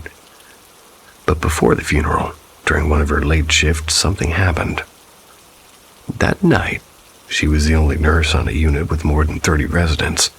The first thing was small and almost laughable, and the hydration schedules, well, the charts showed with each resident what they needed to drink, and they were scattered on the floor in the kitchen. No windows were open and no breeze, and no resident nearby. She just shook her head and muttered, "Weird, but fine." Then came the second thing. She heard one of the heavy wooden doors moving, not slamming, not creaking, but nudging back and forth. It was as if somebody pressed it open and then let it fall shut again and again. The metallic click of the lock echoed against the frame, and she checked with no draft and open window, nothing that could explain it. And then came the moment she swears she'll never forget. There was a small courtyard outside, accessible by a door with a glass panel. She had just shut that door when she caught sight of something behind her. A pale white shape, solid, not glowing, swayed side to side, gliding across her vision. It didn't move like a person walking. It seemed to float, and the height and the outline, even the hair, looked like her father. He had always worn his hair a little long and had that detail froze her sort of in place. Terrified, she bolted across the unit to find her coworker. Oddly enough, after she gave in and went to the funeral, the strange activity stopped, almost as if he just wanted her to say goodbye properly. And to this day, she sometimes catches his cologne in the air. No source, no bottle around. Just that sudden sharp note of perfume, and I can confirm it too. It's creepy.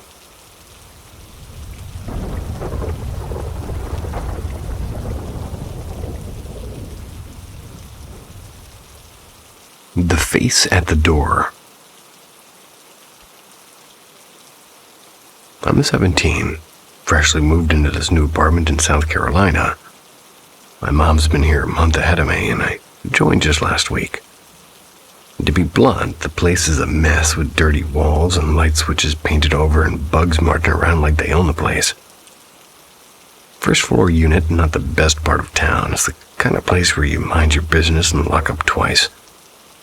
And I've always loved scary things like movies or creepy podcasts and Reddit rabbit holes, but ghost stories give me chills, but I still eat them up. The problem is I scare too easily, and lately I think the apartment is playing with that weakness.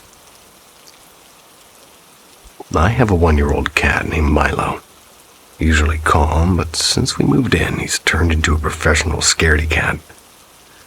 When someone unlocks the front door, he bolts, and that's normal, but now he hides underneath the bed and sometimes even burrows into my blanket pile like he's expecting a war. And at night, instead of hanging out near his food, he lurks in the kitchen shadows, staring into corners like he sees something I don't. And the other night, I'm just lying in bed scrolling on my phone while a horror podcast droned in the background. My mom was asleep with the door cracked open, but the only light came from the TV and Milo was curled up at my feet, until suddenly he sprang up, eyes fixed on the doorway, and then he hopped down, crouched under my desk and froze, glaring at the door like he was watching something step closer. I glanced at the crack in the door, and for a split second I swear I saw it. A faint outline like a grainy silhouette cut from the dark itself. Not glowing eyes, not anything obvious, just the shape of a face hovering where no face should be. My chest went cold, and I called for my mom, choking back tears. I've never cried over being scared before, not like this. She came in and took me seriously, searched the apartment together.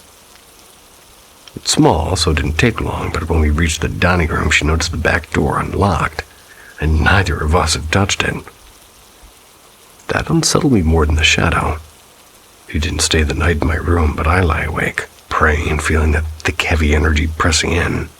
Like, was it paranoia, or did something else move in with us?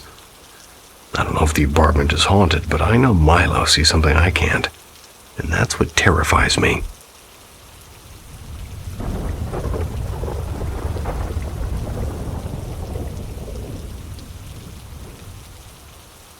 The locked stall. Started on a Tuesday morning, when me and 3 friends decided we just couldn't deal with the first period. Instead of going to class, we slipped into the auditorium, completely dark and totally empty, and headed straight for the bathroom. Nobody ever went in there. We knew the door is locked automatically once shut, so we dragged in a metal chair across the stage to keep it open.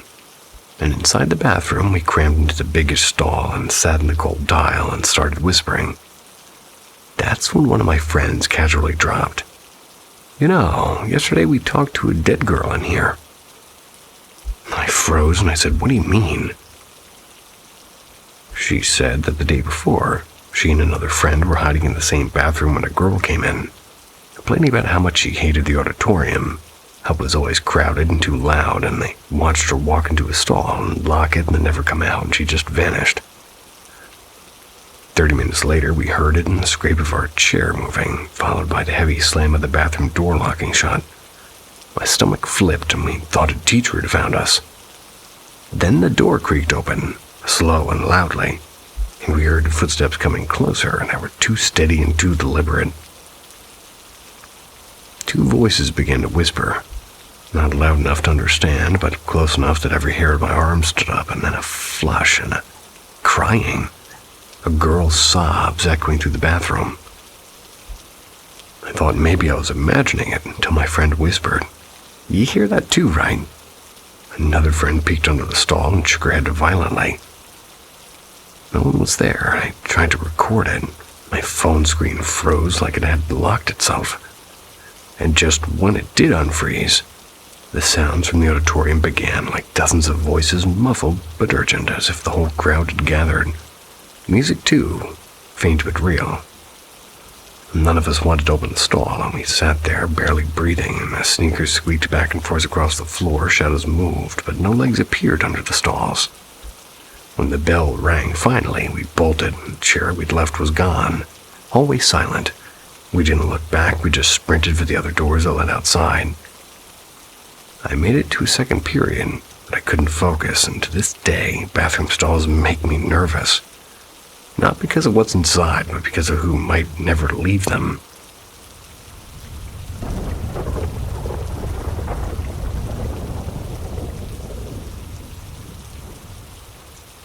The Man in the Shadowed Glasses. A couple of months back, I stumbled into watching this channel called Mind Unveiled. At first, I thought it was standard late-night conspiracy entertainment. Strange theories about lost civilizations and free energy and hidden magic. Nothing too serious. More like digital popcorn for the brain, but after a while I realized the threads ran deeper into mysticism and gnosticism and ideas that felt more ancient than the internet itself. Internet isn't very ancient.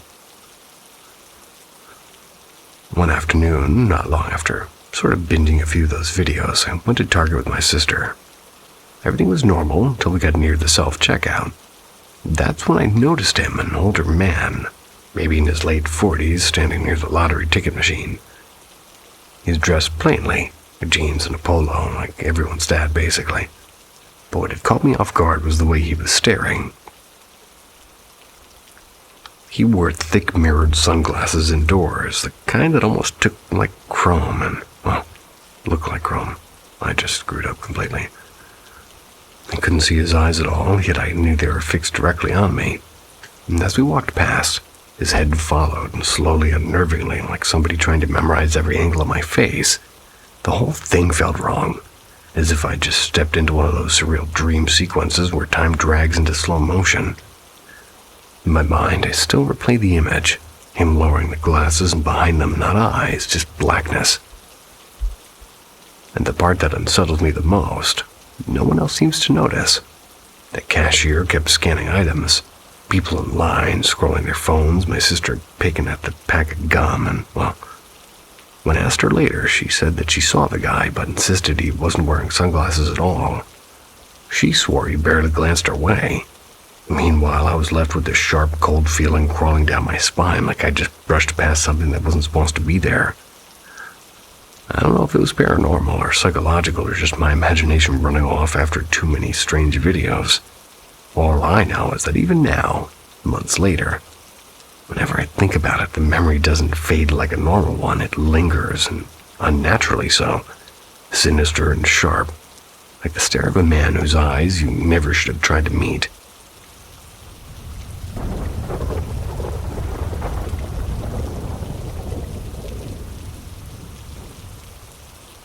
The House of Echoes. Either we've got a mimic living in our house, or something is tagging along with me. Didn't even know that was a thing, but here we are. Set the scene, we're a family of 5. Me, a 26-year-old female, husband, a 31-year-old male, and our 3 kids aged 7, 3, and 6 months. We're renting in Australia, and my husband works late shifts, usually stumbling home around midnight, which is just the perfect time for spooky nonsense, apparently. And for a while, I thought it was just me losing the plot, little personal experiences here and there, but lately, things have ramped up. My partners had experiences too. I even managed to catch something on video, and of course, it refuses to upload anywhere. Classic horror movie timing. Here's the rundown. My 3-year-old takes an afternoon nap one day. I swear I heard him get up, little feet dragging down the hallway. I even saw him peeking at me around the corner like he was trying to play peekaboo. Never popped back out, and when I went to check, yep, still sound asleep in his bed. Door shut and he can't even reach the handle yet. Another night I had him in bed with me, trying to settle him, and out of nowhere, his monitor lit up with the sound of him crying. But he was right there, breathing beside me. Never felt such a cold terror, and I actually started crying. A week ago, we swapped the kids' bedrooms around, and that night while I was laying with the toddler, I heard my 7-year-old softly singing through the monitor, muffled but clear. Their rooms are neighbors now, so I figured the monitor was picking up sound from his bed. But I went in to tell him to be quiet. He was out cold, and I shook him just to be sure. Dead asleep. And that's the night I got the recording. My husband heard doors slam when no one's around. 7-year-old's alarm clock has started blaring in the middle of the night for no reason. And we both get that horrible feeling of being watched when we're up making bottles at 2 a.m. And here's the thing. This is new for me. All my life I've had these he's home moments. Like I'll hear my husband's keys at the door and hear him walking with me into the kitchen. But then I'll realize I'm completely alone, and it's escalating though. Different houses, same feelings. So now I'm left wondering, is it after my kids since it's copying them, or is it really after me, just using their voices and faces as a disguise? And the worst part, what if it's both?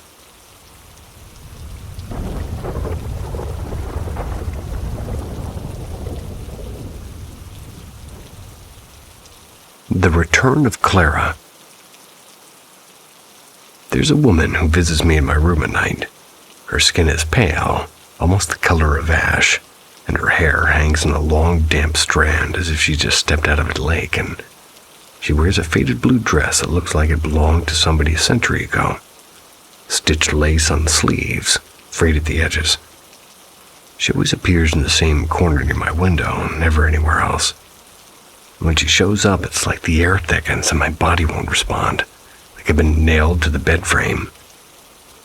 I don't know if it's her paralyzing me or if she's just pulling the energy out of me until I can't move. But the strange thing is even when she isn't there, I can feel her. Not paralyzing me, but I'm watching somehow. My room is usually bright at night, warmed lamps and soft light. I don't scare easily, so no, I don't think I'm paranoid. The first time she came was 3 years ago. I had just shut off the bathroom light when I felt her right behind me in the hallway, and I froze. I couldn't move. I couldn't even blink for maybe 4 minutes. Until a week later, she returned. Same place, same paralysis. And then, nothing. For 3 whole years, she vanished. Until now. She hasn't appeared in front of me lately, but her presence is back. A month ago, I found myself locked in the bathroom across from my room. The door only locks from the inside, and I never lock it. Unless I did without realizing, which is unlikely. 2 weeks later, I heard 3 loud knocks against the wall beside my bed, sharp and deliberate knocks. Too loud to ignore, and last night I dreamt of her. She stood at the foot of my bed and whispered her name, and she said, "I'm Clara." I don't know a Clara. No one by that name has ever lived here, as far as I know. No death records in this house either. But she's here, and for reasons I can't explain, she refuses to leave my room.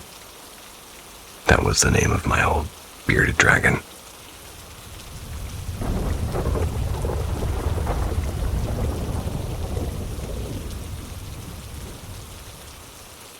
Whispers Beneath the Redwoods.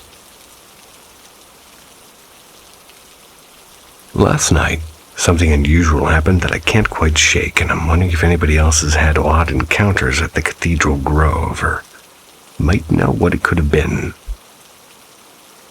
My sister and I were heading back to the Courtenay after spending the day wandering Tofino's beaches. On a whim, we pulled into Cathedral Grove just past midnight.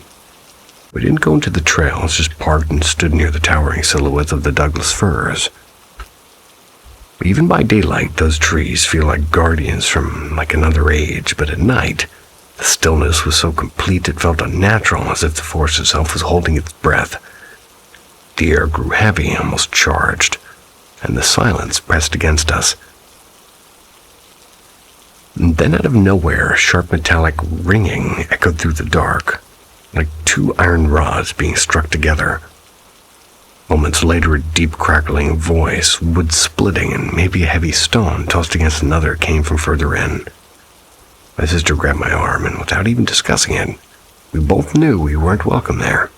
We both backed into the car and drove until the shadows of the forest were far behind us. The logical explanation is, of course, it's an animal. That's the safe, comfortable answer. But the feeling was too intentional, as though something unseen had taken notice of us and wanted us gone. I've tried searching online, but I haven't found much about strange happenings at Cathedral Grove. Has anybody heard stories or folklore or local tales about spirits or guardians of that forest?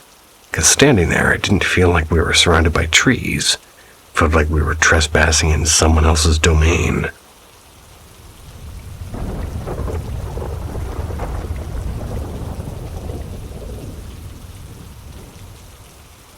The office bell that wouldn't stay silent.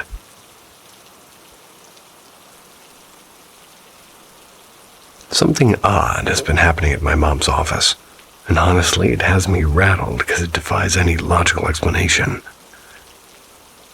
There's an electric bell in her office. Harmless enough, right? Except it rings on its own. At first, the staff thought it was a wiring issue, so they replaced the bell. Well, problem solved. Well, not at all. The new one is just as haunted as the old one. The strangest part is the timing. It doesn't just ring at random, and often goes off in the evenings, just as everyone is wrapping up for the day. Even creepier, it sometimes rings precisely when people talk about it, almost like it's eavesdropping and wants to join the conversation. Then there's the matter of the air conditioner.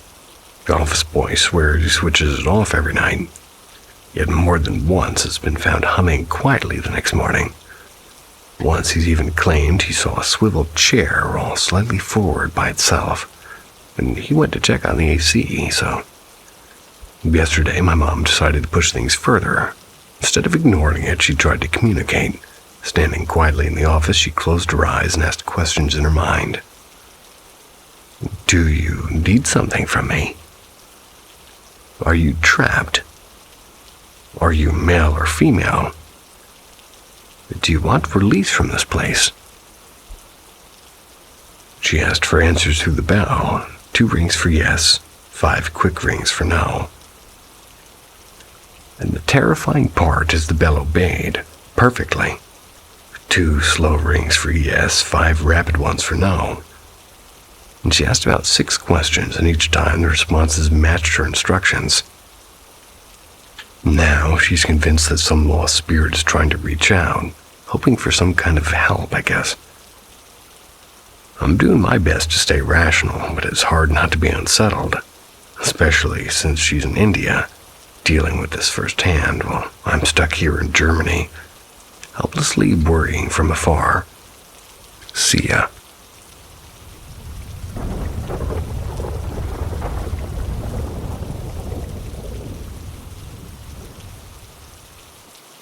Don't you worry. Here at Paranormal M, we hear your comments, and I'm here to guarantee you that there is no use of any AI or editing software. All stories that you're about to hear are true accounts, however they may be written. So get ready to unleash your curiosity and unlock the door to the unknown. I'm your companion on the quest for answers to the most perplexing paranormal phenomena. Don't forget to subscribe and hit the notification bell to embark on this mind-bending adventure. Different premonition. There are a short period in my life where I've been able to predict who I'm going to meet in the day or what's going to happen in that day. It began with my grandma I suddenly felt that she was visiting at my parents' house, so I called to tell them and she was already there. Another day I took the bus and told my friends that we have to have 2 accidents in a single trip, and this is what happened. I've been able to do that one for about a month with teachers, friends, family, and the last one in this period was the death of a family member. And then it suddenly stopped, and I really felt the stop. You cannot do this anymore. And I also remember that when I was very young, maybe 8, I was on my way home from school alone, and in my head, I've said something like, I'm about to find a red kitty in the next street. And guess what? A very sick red kitty. He was exactly how I saw him in my head. I gave him to a family member because I couldn't take him to school, but I just had news. Recently it came back. I was wondering what it would feel like if I had my nose broken. During the night, I accidentally broke my nose, and 3 more times the following month. It may be coincidental, but I'm not convinced. Here I summarize as much as possible, but I've experienced many, many paranormal experiences. This is very difficult to find explanations for. I come from the Occitanian culture, which comes from the old times when French and Spanish culture were somehow mixed. There are some hypotheses, but I'd like to have the point of view of several cultures.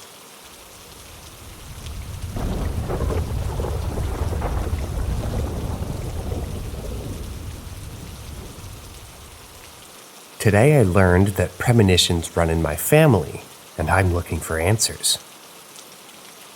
Let me preface this by saying that I'm not per se a believer in the supernatural, but I'm also not a denier either. I take the approach of, there's a lot in this world I don't understand, and I'm willing to give the benefit of the doubt. But one thing that's been bothering me for as long as I can remember are experiences where I would dream about something bad happening, or get an inexplicable feeling of impending doom, which often is followed by notable circumstances happening shortly after, often bad, but sometimes and rarely good too. The most notable example would be when I explicitly told my brother, CW, suicide. Our dad would either kill himself or one of us soon. And soon after, my father killed himself by accident. Brain tumor caused him to accidentally leave a chainsaw running in the car while he was in it. Caused him to suffocate himself. Notably, a good friend of mine had also given me a tarot card reading of death only a month or so prior. They assured me that the card didn't mean literal death, but change. But I had a strong feeling at the time that in this case, the change would be death. Some more subtle but notable things would be my gut feelings about people after I just met them, telling me they're a danger, which would later turn out to be correct. Or sometimes just knowing that something is very important about being able to explain how or why. Anyway, this morning I woke up from a nightmare, only to immediately be told by my partner, who woke up before me, about the volcanic eruption. We live in New Zealand, so it's relevant to us. This whole day I've just had a gut feeling that something more is coming, so I've been calling my friends and family to tell them to be careful. And I mentioned the nightmare to my mom. That's when she told me that she never wanted to tell me because she was worried that she'd scare me, but that she herself had been having prophetic dreams all of her life, and she's been suspecting for a long time that I inherited the same ability as her. In short, I'm shocked and honestly a bit scared. I don't know what to make of it. My mom is a very, very religious woman and is strictly against anything superstitious. For her to tell me something so openly is a big deal. So many random things are just coming back to me now. which all seems so impossible, and I guess I just want to hear other people's thoughts and stories. Please don't take this as a story to debunk. Again, I'm sure that there are probably perfectly rational explanations for these things. All of this just brought up memories of how my friend's, conspiracy theorist, father made a big deal about how I have a rainbow chakra or something, and how I sometimes feel like I can see ghosts, even though I don't even strictly believe in them. My eyes catch glimpses of shadows all the time, which I now just jokingly call shadow people. Yeah, I know those are a thing, because they fit the term.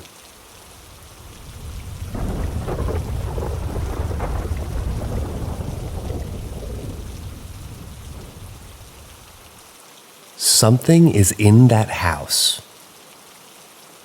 So my fiance used to live in this run-down, extremely old house. We're pretty sure it was actually a barn at one point that was then converted into a home. Well, let me tell you, that house is the most haunted location I've ever stepped foot in to this day. It's been almost 4 years since we've been inside, and we'll never go back. When my fiancée was younger, she was kicked out of her childhood home and went to live with her best friend just down the road. Her room was actually a porch with its own exterior door and a door leading into the living room of the home. Just to set the scene for you a bit, she had vaguely warned me that there was something, quote unquote, in the house, but I kind of just brushed it off. Well, one night, I went to stay over with her. It was the end of the night, we were both pretty tired, and decided to go to bed. We got underneath the covers, all cuddled up, and not even 2 minutes after turning the lights out and closing our eyes, it happened. It sounded as if something very large and almost animalistic stomped from the other end of her room right up to the side of the bed and began breathing heavily, almost rhythmically, while staring down at us. I know she heard it too because the breathing began to get faster and faster, and the faster that thing was breathing, the tighter she was squeezing me. I never asked her if she felt the same, but I could feel that whatever that thing was, it was evil. We both looked absolutely terrified and couldn't think of what was looming over us like that, both too petrified to even open our eyes. We just laid there, gripping each other out of pure terror. And then all at once, it just stopped. At the very same second, the loud breathing stopped the air around us, and it just got lighter. I shot up, my eyes darting around the room looking for anything to explain what we had just experienced, but there was nothing, just a dark room around us. We slept with all the lights on the rest of that night. A different night that I was there, a glass of a picture frame shattered and woke us up. We would hear running upstairs in the loft, even though there was nobody else in the house, and whispering that sounded like there was someone just outside the window trying to tell you a secret. Something would bang on the door in between her room and the living room while violently shaking the doorknob.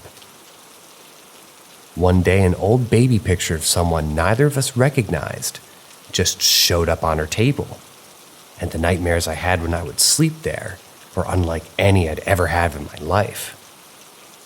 But nothing compared to the fear that I felt the night that thing walked right up on us, watching us in bed from less than a foot away. I'll never forget that.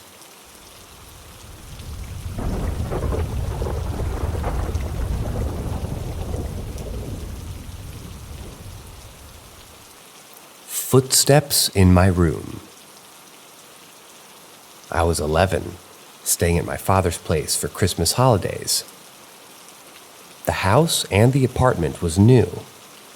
So was the small neighborhood of identical 4-story houses. I was staying in the kids' room that had a bunk bed. The room didn't have much furniture apart from that and the carpet on the floor, because none of my dad's kids were staying there full time. until my second sister was born later. Anyhow, I was sleeping on the bottom bed. My dad was in the living room playing video games, and he would stay up till 4 or 5 a.m. I was trying to fall asleep when I heard footsteps on the carpet in my room. Soft footsteps that were walking on the carpet, sounding as if they were approaching me. I was facing the wall, too terrified to look behind me. I never felt such fear in my life. Hearing it became so terrifying that I called out to my dad a few times. He would come into the room, sit with me for a few minutes so I'd calm down, but I wasn't able to fall asleep while he was there. He would go back to playing video games, and the footsteps continued. They weren't audible when he was there. Certainly wasn't the sound from his PC in the living room. The sound was clearly in my room. It didn't sound like the neighbors above either. The sound was too clear and soft. I would call out to Dad. He would sit with me, and again he would leave the footsteps, and they would resume. He became annoyed at me after a few times, so I ended up sleeping on the top bed with the lights on. I remember crying and being upset that my dad didn't believe me. After a while being on the top bed, I started to hear purring. I wasn't sure if it was my stuffy nose or actual purring, but at the time, it really calmed me down. A few months ago, before that cat died, and I was still not over it. So it made me happy to hear that, even though it happened in another country, at my mother's place. So I'm not sure about that sound. I fell asleep shortly after. The footsteps didn't happen anymore after that, when I stayed there. Eventually, my dad rented out that apartment. The only other weird instances that happened there, but not in any other place I've lived, is me sleepwalking when I was 8. My dad told me that I would come out of my room and I'd go into the corridor and stare at the front door.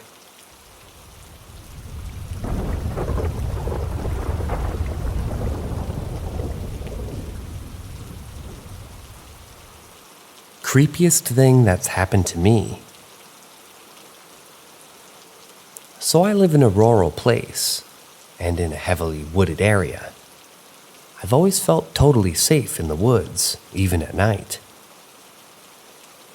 I used to go for night walks all the time. I'm not really a skeptic.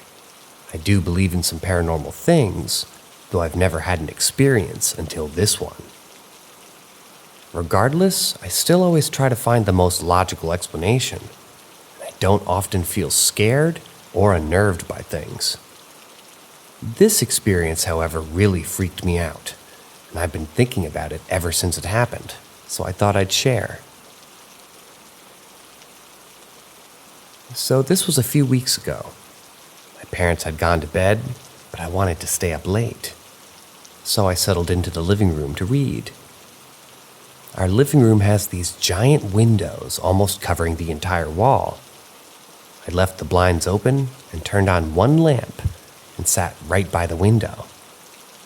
My elderly dog, who had been let out already to go to the bathroom for the night and was back inside, started pacing all throughout the house and barking and wouldn't settle down. This is unlike her. She's super old, so she usually goes right to bed. And she knows not to bark in the house like that. We let her out again, and she walked right back in. We gave her some food, and still, for about an hour, she kept pacing and barking. She wasn't even barking at the windows or looking outside. She just paced up and down the halls and barked at nothing in particular. This kind of weirds me out, but I just shrugged it off. And then she finally settled down to sleep in my parents' bedroom.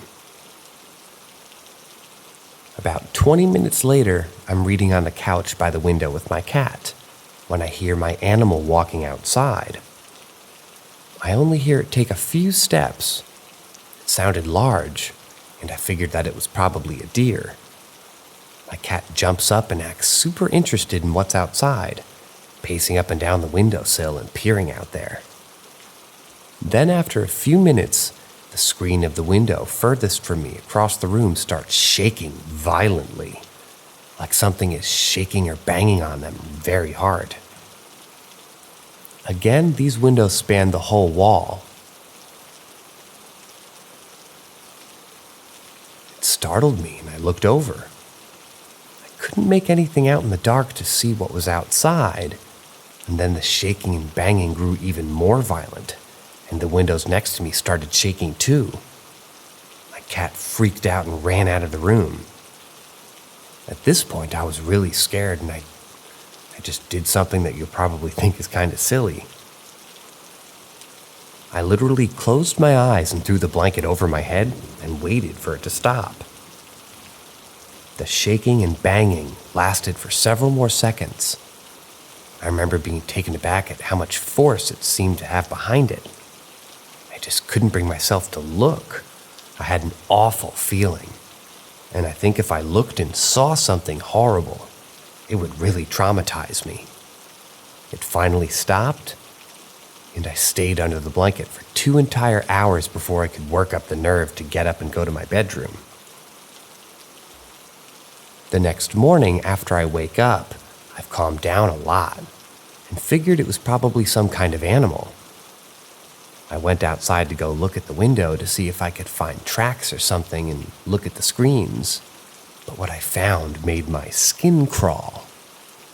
There was a single, long, diagonal slash in the window screen of the window that I was sitting right next to.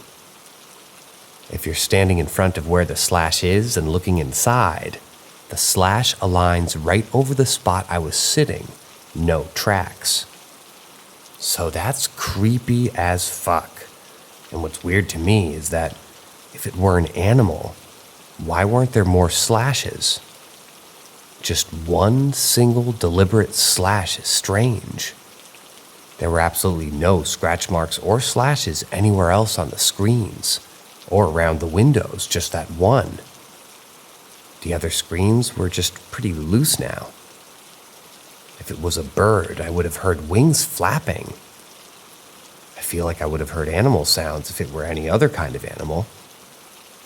If it was a person, which is even scarier to me, I would think someone would just do something like this, would take it further, and probably would have done more to scare and intimidate than to just shake some windows and slash one, and then leave just to scare me.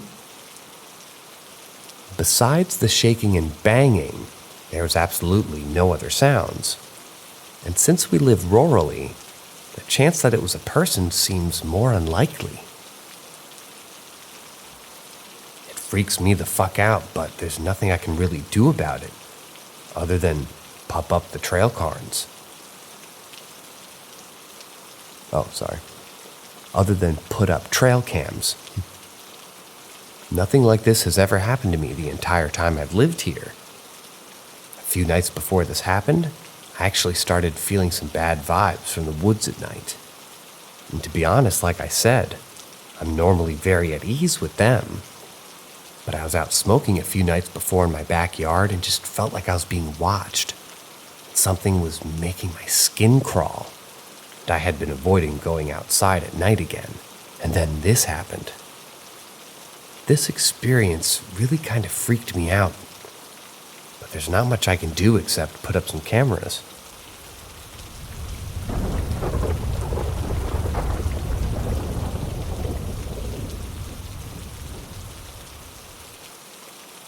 My grandfather came back to say goodbye. Full disclosure, this happened about 11 years ago. I was 10 years old at the time, I think. But I still remember it. I'm not sure if I'll ever forget. My granddad had gotten cancer. I don't remember what kind it was, but I hadn't thought anything of it when it first started. I assumed he was just getting old. He was in his mid-50s at that time. It was winter break, and my brothers and I were staying at a family friend's house. She and her husband had been friends with my grandparents since before I was born, and they lived about 100 feet away. That night, I had a dream. It was cloudy, I believe, or was it fog?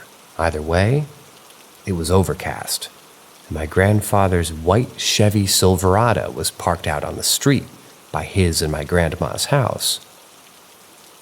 He was sitting on the toolbox installed on the trunk.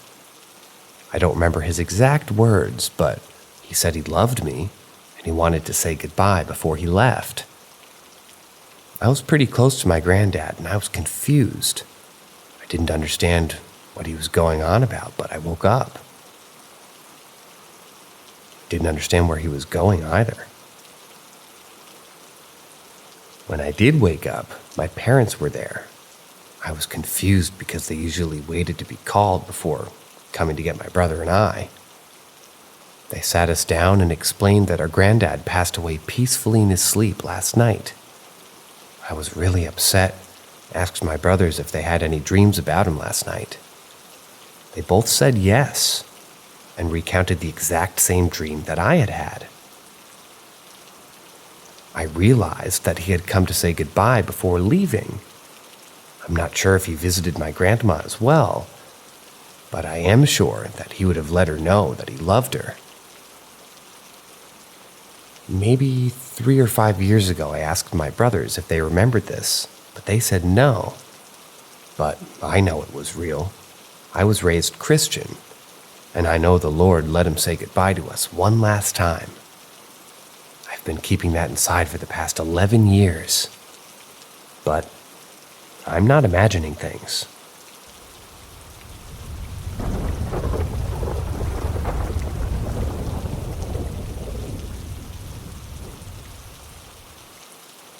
My wife has been visiting me. My wife and I were married for 28 years before she passed away 14 months ago. She died of a heart attack, and it was very quick. My 3 teenage children lost their mother, and I lost my best friend.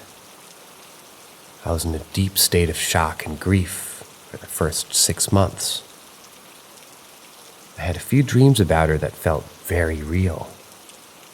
We would have conversations in these dreams, and I just assumed that this was my subconscious dealing with the grief and finding some closure. Then on Valentine's Day, I went to bed. I pulled the sheet over my head, and just as I was falling asleep, someone slaps me in the face 3 times and lays down on top of me. I sit up and it's my wife. And I'm definitely scared, but happy and excited and confused at the same time. I say, "Laura?" And she answers me saying, "Yes, it's me, and I love you." I couldn't see her face because she had her head turned away from me, and I asked her to look at me, and she told me that she couldn't. I just held her, and after a little while, she faded away. The next morning, I called my daughter, and I told her what happened. I told her that her mom had visited me last night. She said that, yeah, Mom visits me in my dreams occasionally. I told her no, she was here with me in person, in the bed with me. My daughter just said, "Oh, that's sweet." After about 3 weeks, I had come to the conclusion that I had just hallucinated the whole thing. I know how powerful the mind is, and some very strange things happen when you're dealing with grief. I moved into a new home in March, and one night I was in the living room, and it was cold in the house, maybe 55 degrees. I was getting ready to go to bed when I noticed that I could see my breath. Because even though it was cold, it certainly wasn't that cold. I laid down in bed, and right before I fell asleep, I felt my dog climb into the bed and scoot up against my back. I was laying on my side, and I thought it was weird because my dog doesn't normally get in bed with me. I was looking at the bedroom door into the living room when I see my dog walk by. So of course I freak out and roll over quickly, and there she is, my wife again.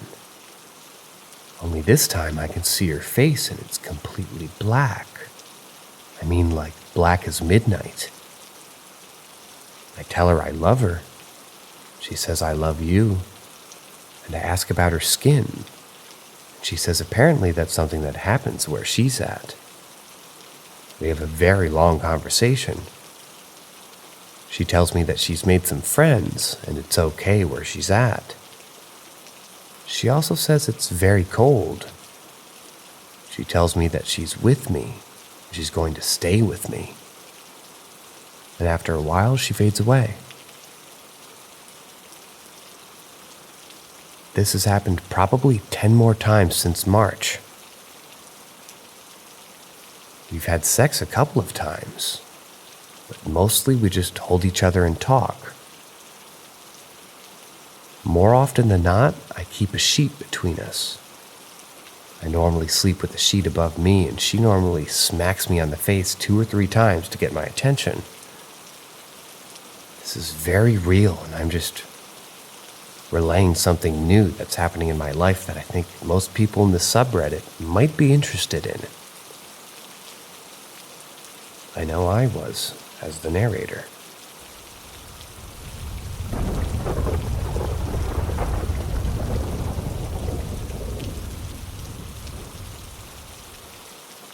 A ghost waited until I had laryngitis to attack. TLDR at the bottom. Obligatory, this happened in 2017. FYI, my room is in the basement and had a hopper window with a streetlight outside, so my room wasn't pitch black but very lightly illuminated. Still too dark to make features out from across a room with the lights off, though. I, a 25-year-old female, was laying in bed facing the wall, and my bed was pushed against, and it felt like someone was over near my closet across the room looking at me. My back was to the closet, but I could just feel it, so I turned around and got my phone flashlight. Nothing was there. Okay. I went back to sleep.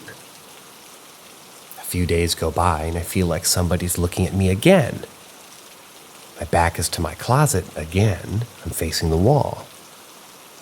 This time they feel closer, like in the middle of my room between the closet and my bed. I grab my phone flashlight and look. Nothing. Back to sleep. Facing my room this time because I swear I've been feeling something looking at me and getting closer and closer every few days. I was starting to get terrified. So like a week goes by and I feel it getting closer and closer, but I see nothing every time. Eventually my back is to my room again, and I feel like it's standing right at the side of my bed, standing over me. I turned around quick, no flashlight, looked up and saw nothing, but it felt like it was there, staring at me. I grabbed my phone flashlight without looking away or blinking. Nothing. I go back to sleep eventually. A few more days go by and I'm sick, laryngitis, no voice, the whole 9. My friend, a 25-year-old male, lived with me and my parents at this time. This was like 5 years ago. He was upstairs because I lived in the basement and his room was upstairs. My back is to my room. I feel it staring again, except it feels far away, like back at my closet across the room. I have no voice, remember this. I look at my closet in the dark and stare while reaching for my phone. I'm scared and it feels different this time. Angry. I don't blink or take my eyes off of the closet. I see a black outline of what looks like a woman in a long dress, like 1800s style. Maybe my imagination. Finally get my flashlight on. Before I can point it at my closet, it comes rushing towards me, still all black, Not walking, just gliding directly towards me, very swift. I scream, no voice. It doesn't touch me as it goes away from the phone's flashlight as it lit up the room. I scream and crawl to the end of my bed and flick the light on again. I'm screaming my friend's name, help! But no voice. I call his phone. He's upstairs and I can barely make words because the no voice thing. And I whisper, come help. He comes and I'm hyperventilating in my bed, holding my knees, staring at the closet. I tell him whispering what happened and how I felt it building up for weeks. But ghosts terrify me. And I didn't want to give it energy by entertaining it or telling anyone. He takes me upstairs and I sleep on the couch, and he sleeps in the armchair. I sleep in the living room for a few nights. He eventually tells me that when he falls asleep on the couch, sometimes he hears someone walk back and forth in the kitchen and stop on the ledge where the kitchen goes into the living room. But he doesn't ever see anything. Nothing ever happened to me again, and I never saw or felt anything again since then.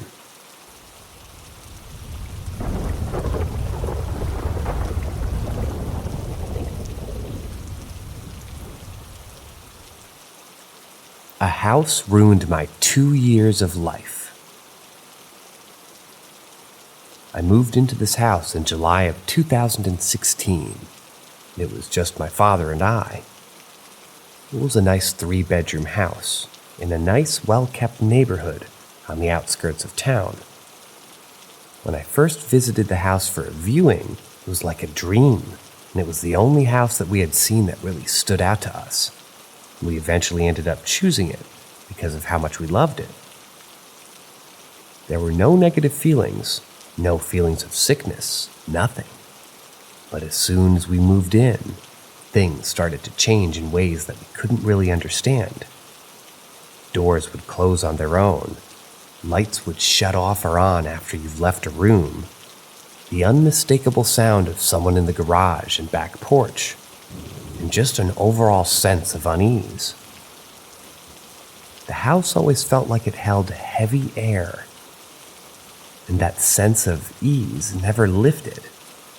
Even when I had friends over, nothing ever seemed to help. At night, it felt like you were being watched from the corners of the room, and the only room I felt safe in at any point was my room. But I often sort of cleansed it and burned incense frequently to keep up with ritualistically. That seemed to help a lot, but keeping that room energy free. The first instance I can remember so vividly, it still shakes me to my core. It was during my first month of living there. I had been sleeping on the couch in the living room because there was just something about my bedroom that kept me from sleeping. The only place I felt comfortable enough to sleep had been the living room. I remember falling asleep around 10 p.m. and had a very, very strange dream, from which I woke up from another dream that still makes me horribly anxious to think about. I had woken up and slowly started to sit up. I was in my living room where I had fallen asleep, but my body felt very heavy, and it felt physically like I was laying down on my couch, but I was very much sitting up. It was still dark out, and started to look for my phone, when a figure down the hall by my dad's door caught my attention. It was a very tall and dark figure standing there. It was darker than the hall around it, and it felt downright aggressive, like I had done something personally to offend it. But before I could even move, it was charging at me.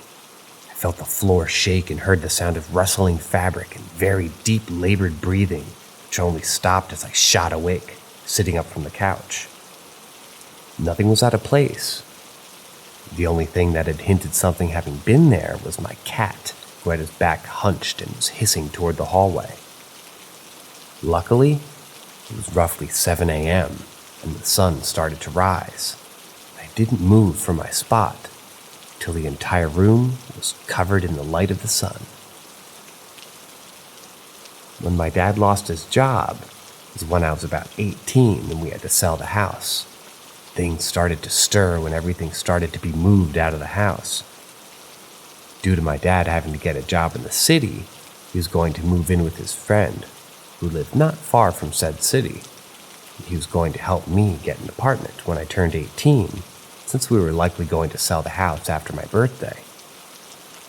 Well, that left me alone in the house by myself after my dad moved out, only coming down on weekends to take me into town to get food as I couldn't drive at the time. During this time, I moved my bed into the now empty living room because my room began to feel so unsafe and heavy. At this point, I was cleansing my room and house every day, but it never made it feel any better. The only place I felt I could be safe and watch over the house was in the living room, so that's where I stayed. When I would turn off the lights to go to bed, I would hear footsteps walking up and down the hall, never approaching the living room. And eventually they would stop, but not before they would start to speed walk toward the living room and just stop a few feet shy of the living room. Sometimes I would hear knocking in the kitchen when the cats would be laying with me, and the dog would already be with my dad. They'd be a knock here, and then almost rhythmic for a few seconds, and then stop.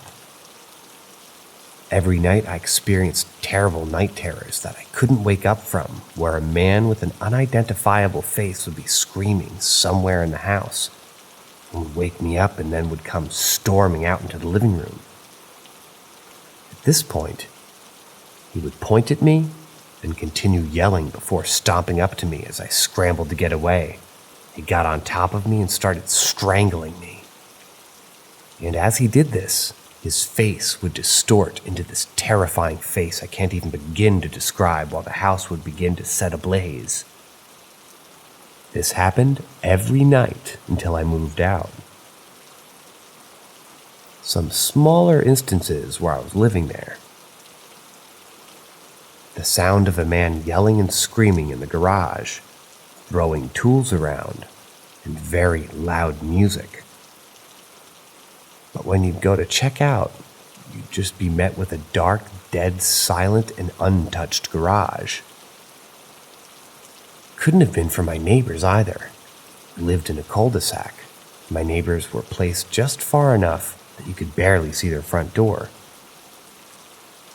From the street, my house and the other house were one of the only houses that you really can see the front door, while the street and all the other houses are the ones that you could hear. And our neighbors were always quiet besides when their family and friends would come over. I would constantly wake up with bruises all over my body, but they often looked like fingers. There was usually 2 or 3 in the same place, and would often sort of take time in the mirror to see the bruises that weren't actually there on my face, my neck, and my torso, and had people point out bruises that would be gone in minutes, if not seconds.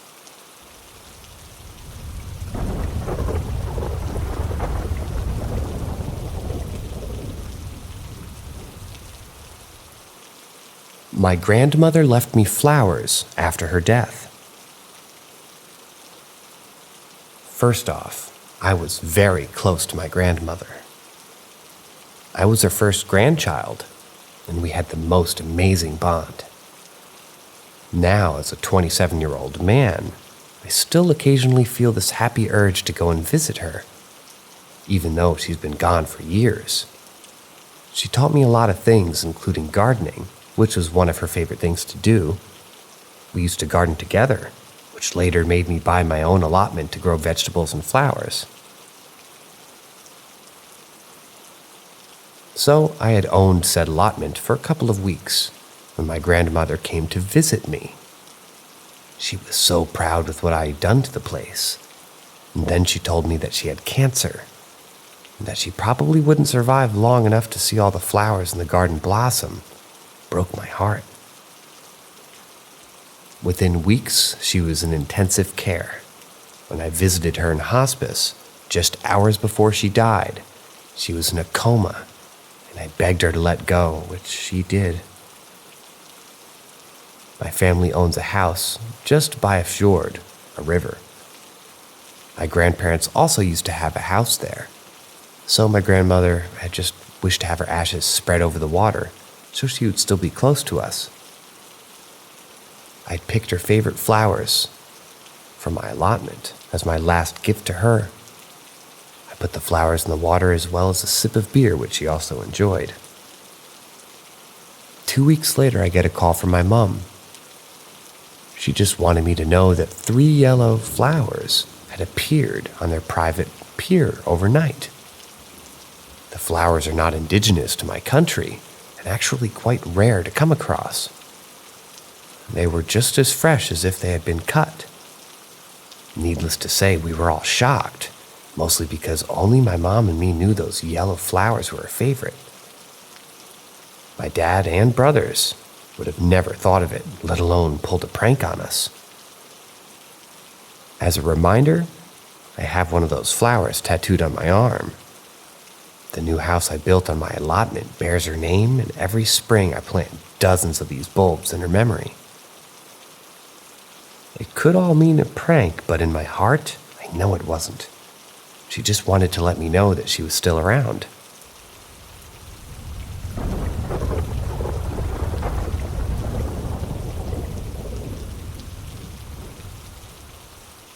Something followed me from a psychiatric hospital.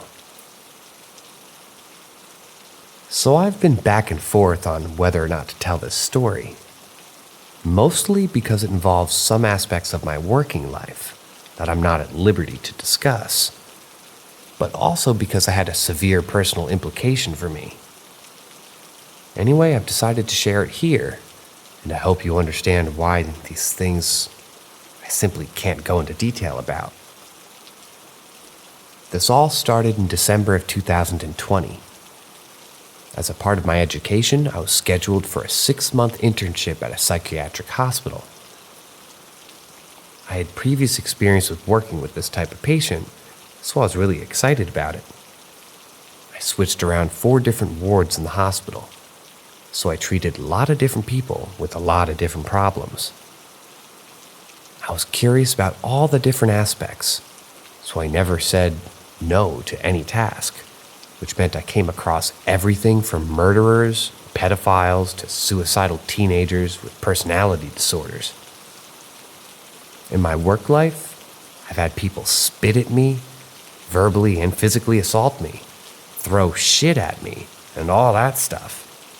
So I'd like to think I'm a pretty tough guy. Besides that, I always carried a personal assault alarm. One press of a button, staff from every ward would be there in a matter of seconds. On one of the wards, I quickly noticed that there was a certain room which was monitored 24/7 by a guard. To be clear, this is a pretty normal procedure, either because the patient is physically abusive, suicidal, or restrained. But most patients get the watch pulled off of them relatively quickly. I asked a colleague and she told me that it was a female patient, let's just call her Anne, who's extremely aggressive and psychotic beyond belief. At that point, Anne had been restrained to her bed for 3 months. I couldn't believe what I was hearing. We have a really strict procedure when it comes to restraining people with belts. By the way, they're soft belts made of fabric, not leather. So restraining the patient really is absolutely last resort that we go to. I asked the chief psychiatrist, what was up with this girl? And he just scuffed and said, if only I knew, but honestly, she defies logic. He told me that at first, they thought that she was psychotic, but her symptoms only got worse, no matter how much different medication they tried. Then they thought she might have suffered a trauma and was in a dissociative state, but that still didn't fit the profile of her symptoms. She had gone from being a perfectly normal woman in her 20s to being violent, extremely aggressive, and unable to speak in just 4 months. That is practically unheard of, especially as no drugs were involved. We regularly take a toxicology check of all patients and always when they're admitted. One day my alarm went off. They're all connected, so I know where I need to go to run to help my colleagues. I immediately knew it had to be Anne, and I was right. She had only had her legs and torso fixated. Again, normal procedure if the patient otherwise is relatively calm. She had defecated in her hand and thrown it at the guard watching her. She then proceeded to bite her fingers so hard that 3 or 4, can't remember the exact number, had really bad fractures. Both her hands were a bloody mess, and she needed like 50 stitches afterwards. It wasn't the blood or the fact that she would throw her own shit at us. I had seen that loads of times, but the screams this woman made. It was the most primal, guttural, and terrifying sound I've ever heard. It scared me shitless. The best way I can describe it is something like a bear growling and a mountain lion hissing and spitting all at the same time.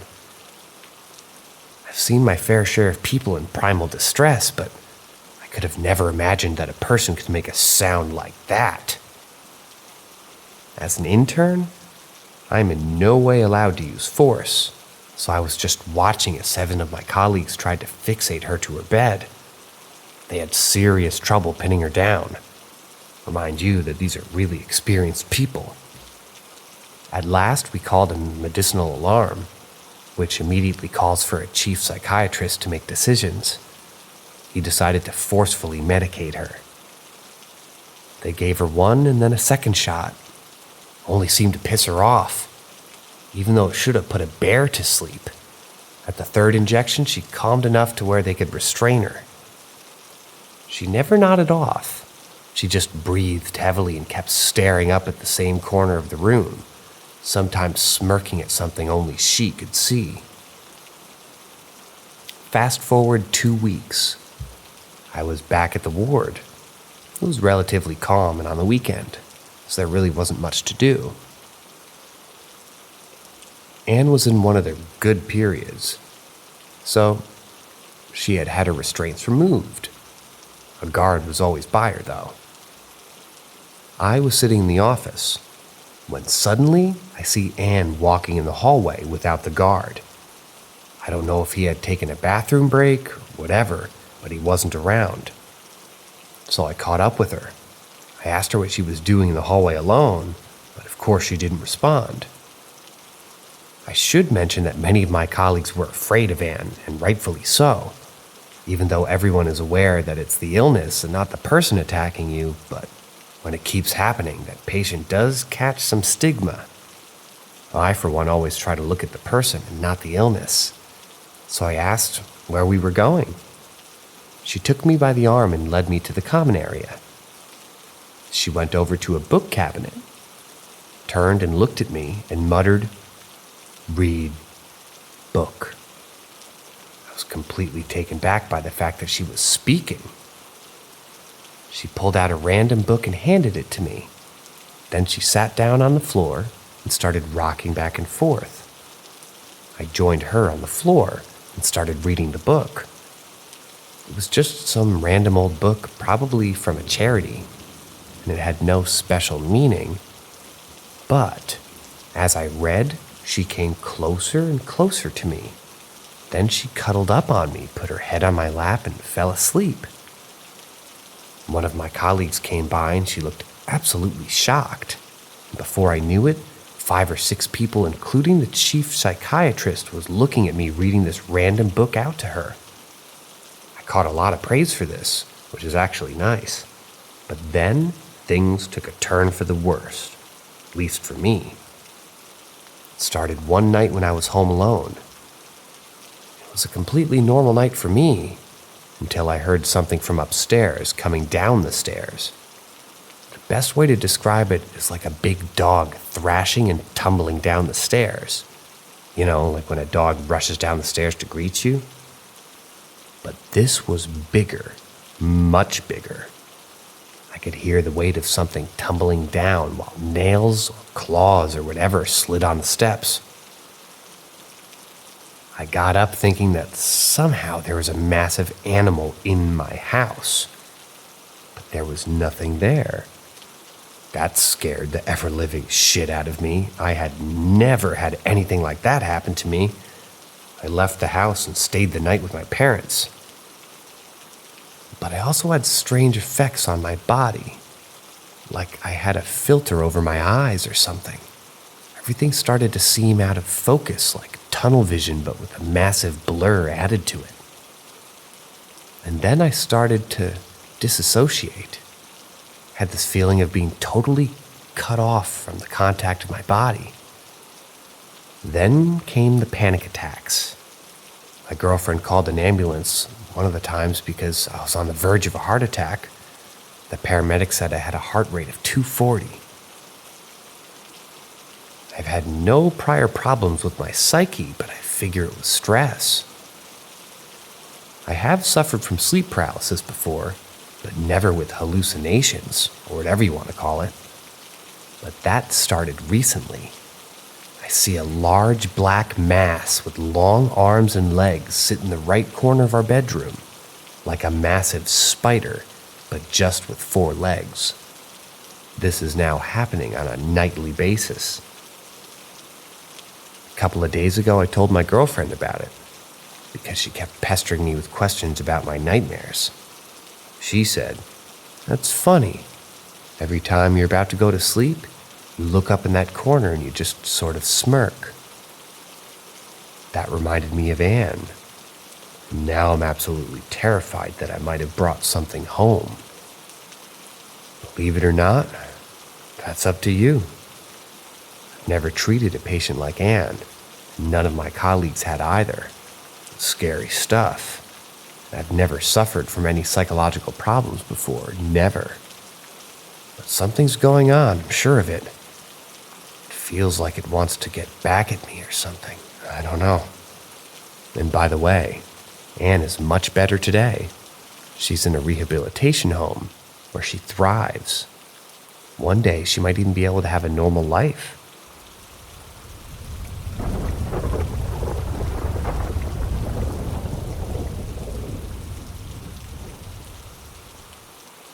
A bizarre taxi home.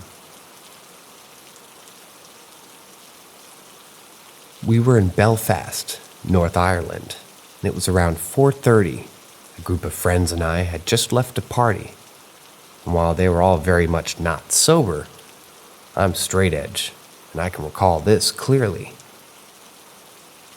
We tried calling for a taxi. However, there was an awkward number of us, so we couldn't get into one and have it carry all of us. So we decided to tramp home. It was about a 35-minute walk, so not that far. However, it had been a big session, and we were all pretty done, just moaned about not having a ride when a random old-fashioned black taxi, think like a London cab, pulled up alongside of us. These taxis usually hold 5 to 6 passengers max in the back section, but this had 9 seats, 1 for each of us. The door opened by itself, and everyone climbed in without even saying a word. It proceeded to drive us to our destination. I didn't think anything of it at the time, but we all spent the whole ride in silence. The cab smelled so bad that I didn't even want to breathe, and the interior was old and very dirty, with the floor even having a few small holes. Looking into the driver's cab, the driver was a very old man, looked to be 70 years old maybe, wearing an old tattered suit with an old newsboy cap on his head. But weirder still, a man in his late 20s was sat in his passenger seat, wearing ripped and dirty sweatpants and a dirty jumpsuit with stains all over it. Neither of these guys spoke the entire trip to each other or to any of us. It was just silence the whole way. Not even the radio was on. When we arrived at our destination, I herded my intoxicated group of friends out of the taxi, But when I turned to pay the fare, the taxi was gone and the road was completely clear in both directions. We all got into my friend's house and nobody spoke a word of what happened until the next day when the most wasted of the group told us about the trip that he had the night before. I'm not sure what the hell happened that night. All I know is that we were a group of Catholics in a Protestant part of town, and getting into a random car was the dumbest shit I've ever done. Somehow, even though it stank, it was clearly wrong in every way, it felt like it was exactly what I should have done at the time.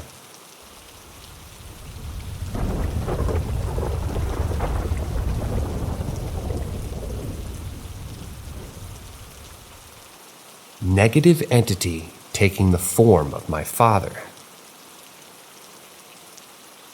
For some backstory, I was very interested in the paranormal from a young age. My father and my brothers told me of an encounter that they had while staying at a hotel in London, and that was enough for me to believe in something being out there. When I was in middle school, I was allowed to have sleepovers at my best friend's home, and she warned me about the hauntings that she experienced overnight. I saw shadow figures, watched doors open, heard footsteps, and many more things at that house. I have a very distinct memory of sleeping over one night, waking up at exactly 3 a.m., watching the bedroom door open, and feeling something coming toward me. I doubt this is related to the encounter I'm about to explain, but I'm including in case anybody may think it's due to the severity of the experiences that I'd had in that house. After having experienced those things, I woke up one night at 3 a.m. in my own home, rolled over in my bed, and saw a very clear figure of a man looking out my bedroom window.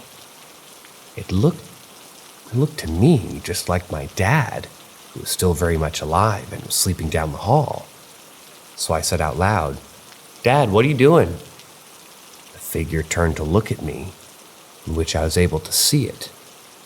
It did in fact look exactly like my father. However, I knew it was not him. It looked back at the window.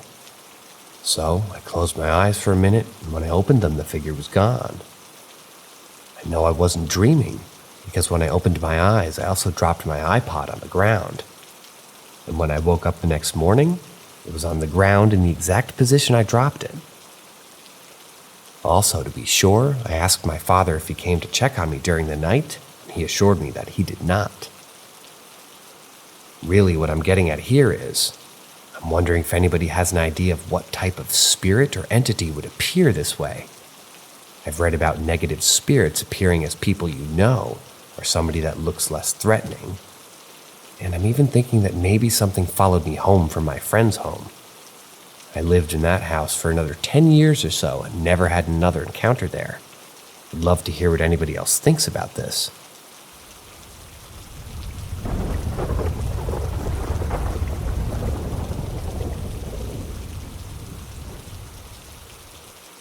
Are you seeing what I'm seeing? Before we moved out together, I would stay at his place until around 1 a.m., and I would park my car sideways at the very top of the gravel driveway, making a tea. In the gravel driveway, there were always 2 cars parked, and the one closest to my car would be one that his brother had been working on for a while. It didn't drive. Anyways, one night I was about to head to my car, and usually I don't mind walking up there alone, but that night, my fiancé said that he wanted to walk with me because it was a pretty night. While we were passing his brother's car on his left, we heard a little bang. Don't exactly know what it could have been. We both looked over and I immediately saw what looked to be someone ducked behind the car with its head just a little bit up where we could see his eyes looking at us. With it being dark, I was questioning if I was seeing what I thought. So I looked over at my fiancé and saw him staring in that direction as well. He apparently thought that maybe it was his neighbor, which was our age, and we knew him pretty well. Just maybe he was messing with us, so we called out his name. Right as he did, the head ducked out of sight. My fiance, knowing I had to get home and us both being confused, put me behind him and walked to the driver's side of my car, which is on the other side of his brother's car, where we saw the person. We were both expecting someone to be there, but once we got to that side, no one was there. We were both so confused, like we should have heard the gravel if they moved. Where could they have moved? The car was too low to the ground to get under it. There wasn't anything else nearby for them to hide behind. And again, how did we not hear the gravel move if they moved? Obviously, it could have been someone just trying to steal tools out of his brother's car, but all of it was still weird. I couldn't explain how it just disappeared. Anyways, he never let me walk up to the driveway at night by myself after that.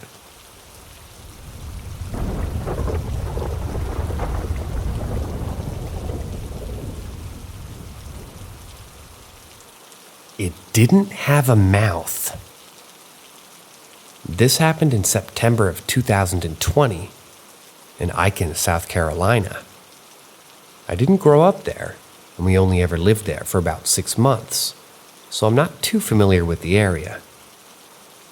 Some of these details are pretty boring, but I think it helps explain the setting and the situation better, so I'm going to give them regardless.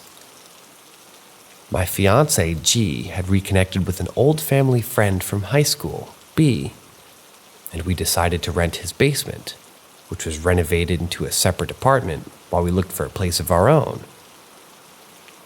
The house is not in a neighborhood, it's pretty rural in the area, in my opinion. We kind of had neighbors, but each house had several acres of land separating them.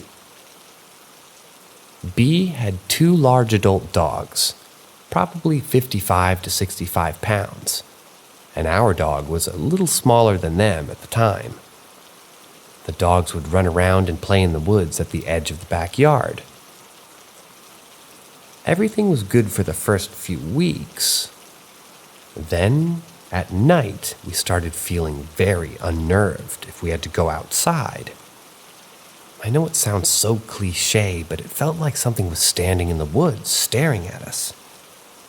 If we went somewhere after dark, we would do a speed walk, almost run from where we parked out in front all the way around the side of the house to the backyard, which is where our entrance was.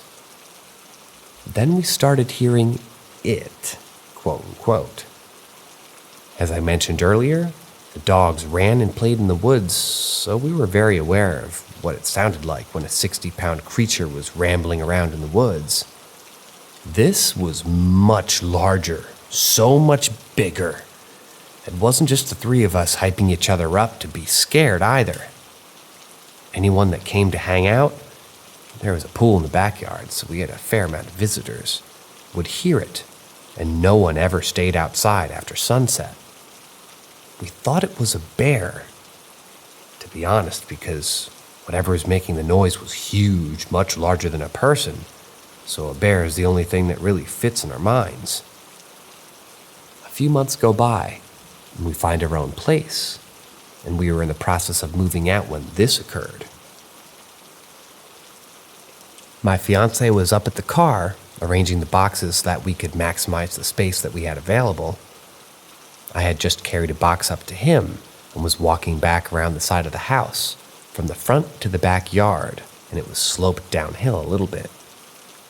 As I was walking down to go around from the side and back up to the house, I saw it, staring dead at me, straight into my eyes. Pretty sure my heart stopped beating for a few seconds. I completely froze up. Some instinct inside of me made me begin walking again. I felt like I shouldn't run, but try to act normal and get my ass inside. As soon as I got inside, I shut and locked the door, but immediately had to unlock it to open it back up because I couldn't lock my fiance outside with this thing. I immediately started seeing these gruesome, gory pictures in my head. Pictures of me and my fiance, beheaded, completely mangled and broken, laying on the floor of our apartment with everything that was left in the apartment smashed on the ground around us. Then right after that, something like, No, that's not what it will do. My fear of the unknown is making me unreasonable. If I let it in, it won't be like that. I kept having the weirdest urge to basically invite it in, which is absurd because the door was cracked open. Honestly, even if it had been shut and deadbolted, if that thing wanted in, I'm pretty sure it would have gotten in. I was torn. I wanted to call out to my fiance, but I didn't want to startle this thing by yelling. And I didn't want my fiance to come rushing down the door and have that thing spring on him and attack him. Finally, I couldn't take it and I yanked the door open. I was planning on running to the car, but my fiance was right there and he had seen the thing too, and he had been watching it watch us. The second it turned and disappeared into the woods, he rushed down to the door.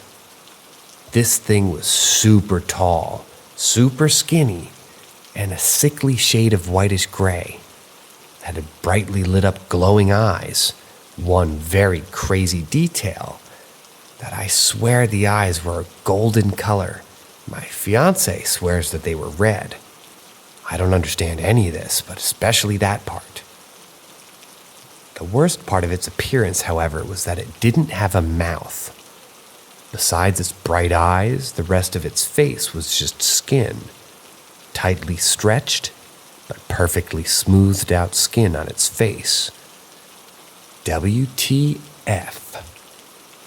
I have never in my life felt such a shock, like just a feeling in my heart that something was so wrong, as I did when I saw that thing looking into my eyes with its smoothed out skin where it should have a mouth. How do you eat if you have no mouth? How do you stay alive if you can't eat? Sometimes I worry that I honestly had the chance to meet and interact with a completely different species, and I blew it by being judgmental and fearful. This thing wasn't like me, so I was deathly afraid of it. Did I have a reason to be afraid? If I had wanted to hurt us 100% positive it could have. My fiance said that he could feel the evil radiating off of it. That I need to quit beating myself up because it did not have friendly intentions. I know that this sounds so totally and utterly fake that it's absurd. I wouldn't believe this if somebody else posted it. I'm just wondering if anyone else has ever seen anything like this. And if they have, maybe they can tell me what the fuck this thing is. For months after it happened, I wouldn't talk about it. Anytime my fiance brought it up, I would shut the conversation down. I didn't want to even think about it, because I was scared that it would just feel me thinking of it somehow and would come back and find me again. We don't live near there anymore, and now that I know that there's an irrational fear anyways. I've never told anybody about it, and neither has my fiance. I couldn't bear to spill my guts to someone I'm close to about the situation that was so intensely terrifying and borderline traumatic. I know that seems so drama queenish, but it's legit the most fearful experience of my life. And have them look in my eyes and not believe me? It would destroy my relationship with the person, and I don't want that to happen. I don't have many people that I'm close to, and I would just prefer to keep them. Thanks for reading, and if you have any ideas what this thing is, please let me know. ETA. I talked to my fiance this morning regarding this whole experience. Usually he brings it up and I shut the conversation down immediately. This is the second real conversation, and in my opinion, more than a few sentences, that we've had about it. He told me that he didn't see red eyes, that they were a bright white light bulb. But to me, they weren't white. That makes more sense, though, than two completely different colors. We were in two different elevations and also different distances from it, so maybe the light was reflecting strangely, and maybe we just weren't paying too much attention at its eye color because we were trying to figure out what the hell we were looking at. Also, we were in North Augusta, SC. The road we lived off of was Old Aiken Road. I guess that's why I mistakenly said it happened in Aiken.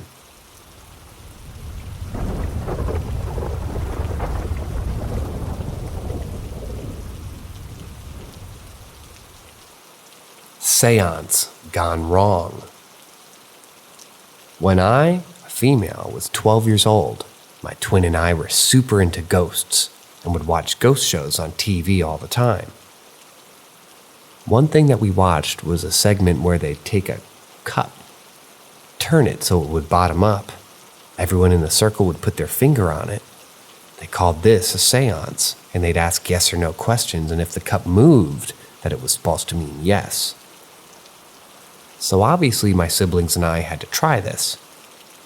One summer day while our parents were gone, my twin, a 12-year-old female, and my stepbrother, 10-year-old male, dragged the coffee table into our bedroom and closed the door. We had the cup, and we all put our pointer finger on the cup and started asking if anything was there. At first, we could tell stepbro was messing with us and trying to move it without us noticing, so we told him that he wasn't going to take it seriously to just leave. My twin and I stayed seated. And stepbro goes to leave, but right as his hand touches the door handle, the cup started moving in a clockwise fashion, sort of slowly. Of course, I'm not moving it. I ask my twin if she's moving it. She says no and is looking a little bit worried. Stepbro was watching from the door, and the cup starts moving a bit faster.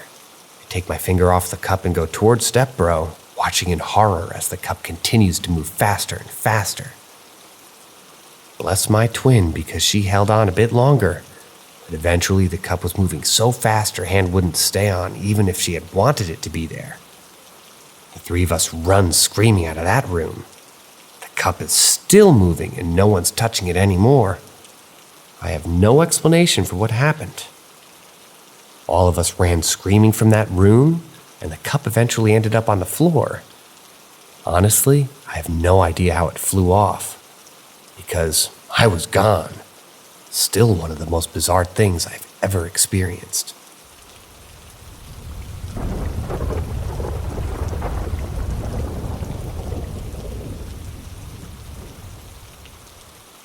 Is my home haunted? Alright, so this happened around 6 months ago or so. I live with my grandma, and sometimes she leaves days on end to visit her sister and leaves me home alone. Now this house is old, and we live in a forested area. Weird noises and all that fun stuff occur all the time. However, this was different. One of the days my grandmother was gone, I was awoken at 3 a.m. I know it was 3, and I know I was awake because I checked my phone to see the time. What woke me up was what I heard.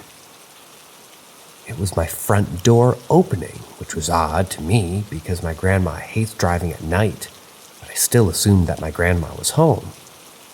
I turned off my phone and rolled on my bed to face the bedroom door. I hear some creaks, and this is when shit gets weird.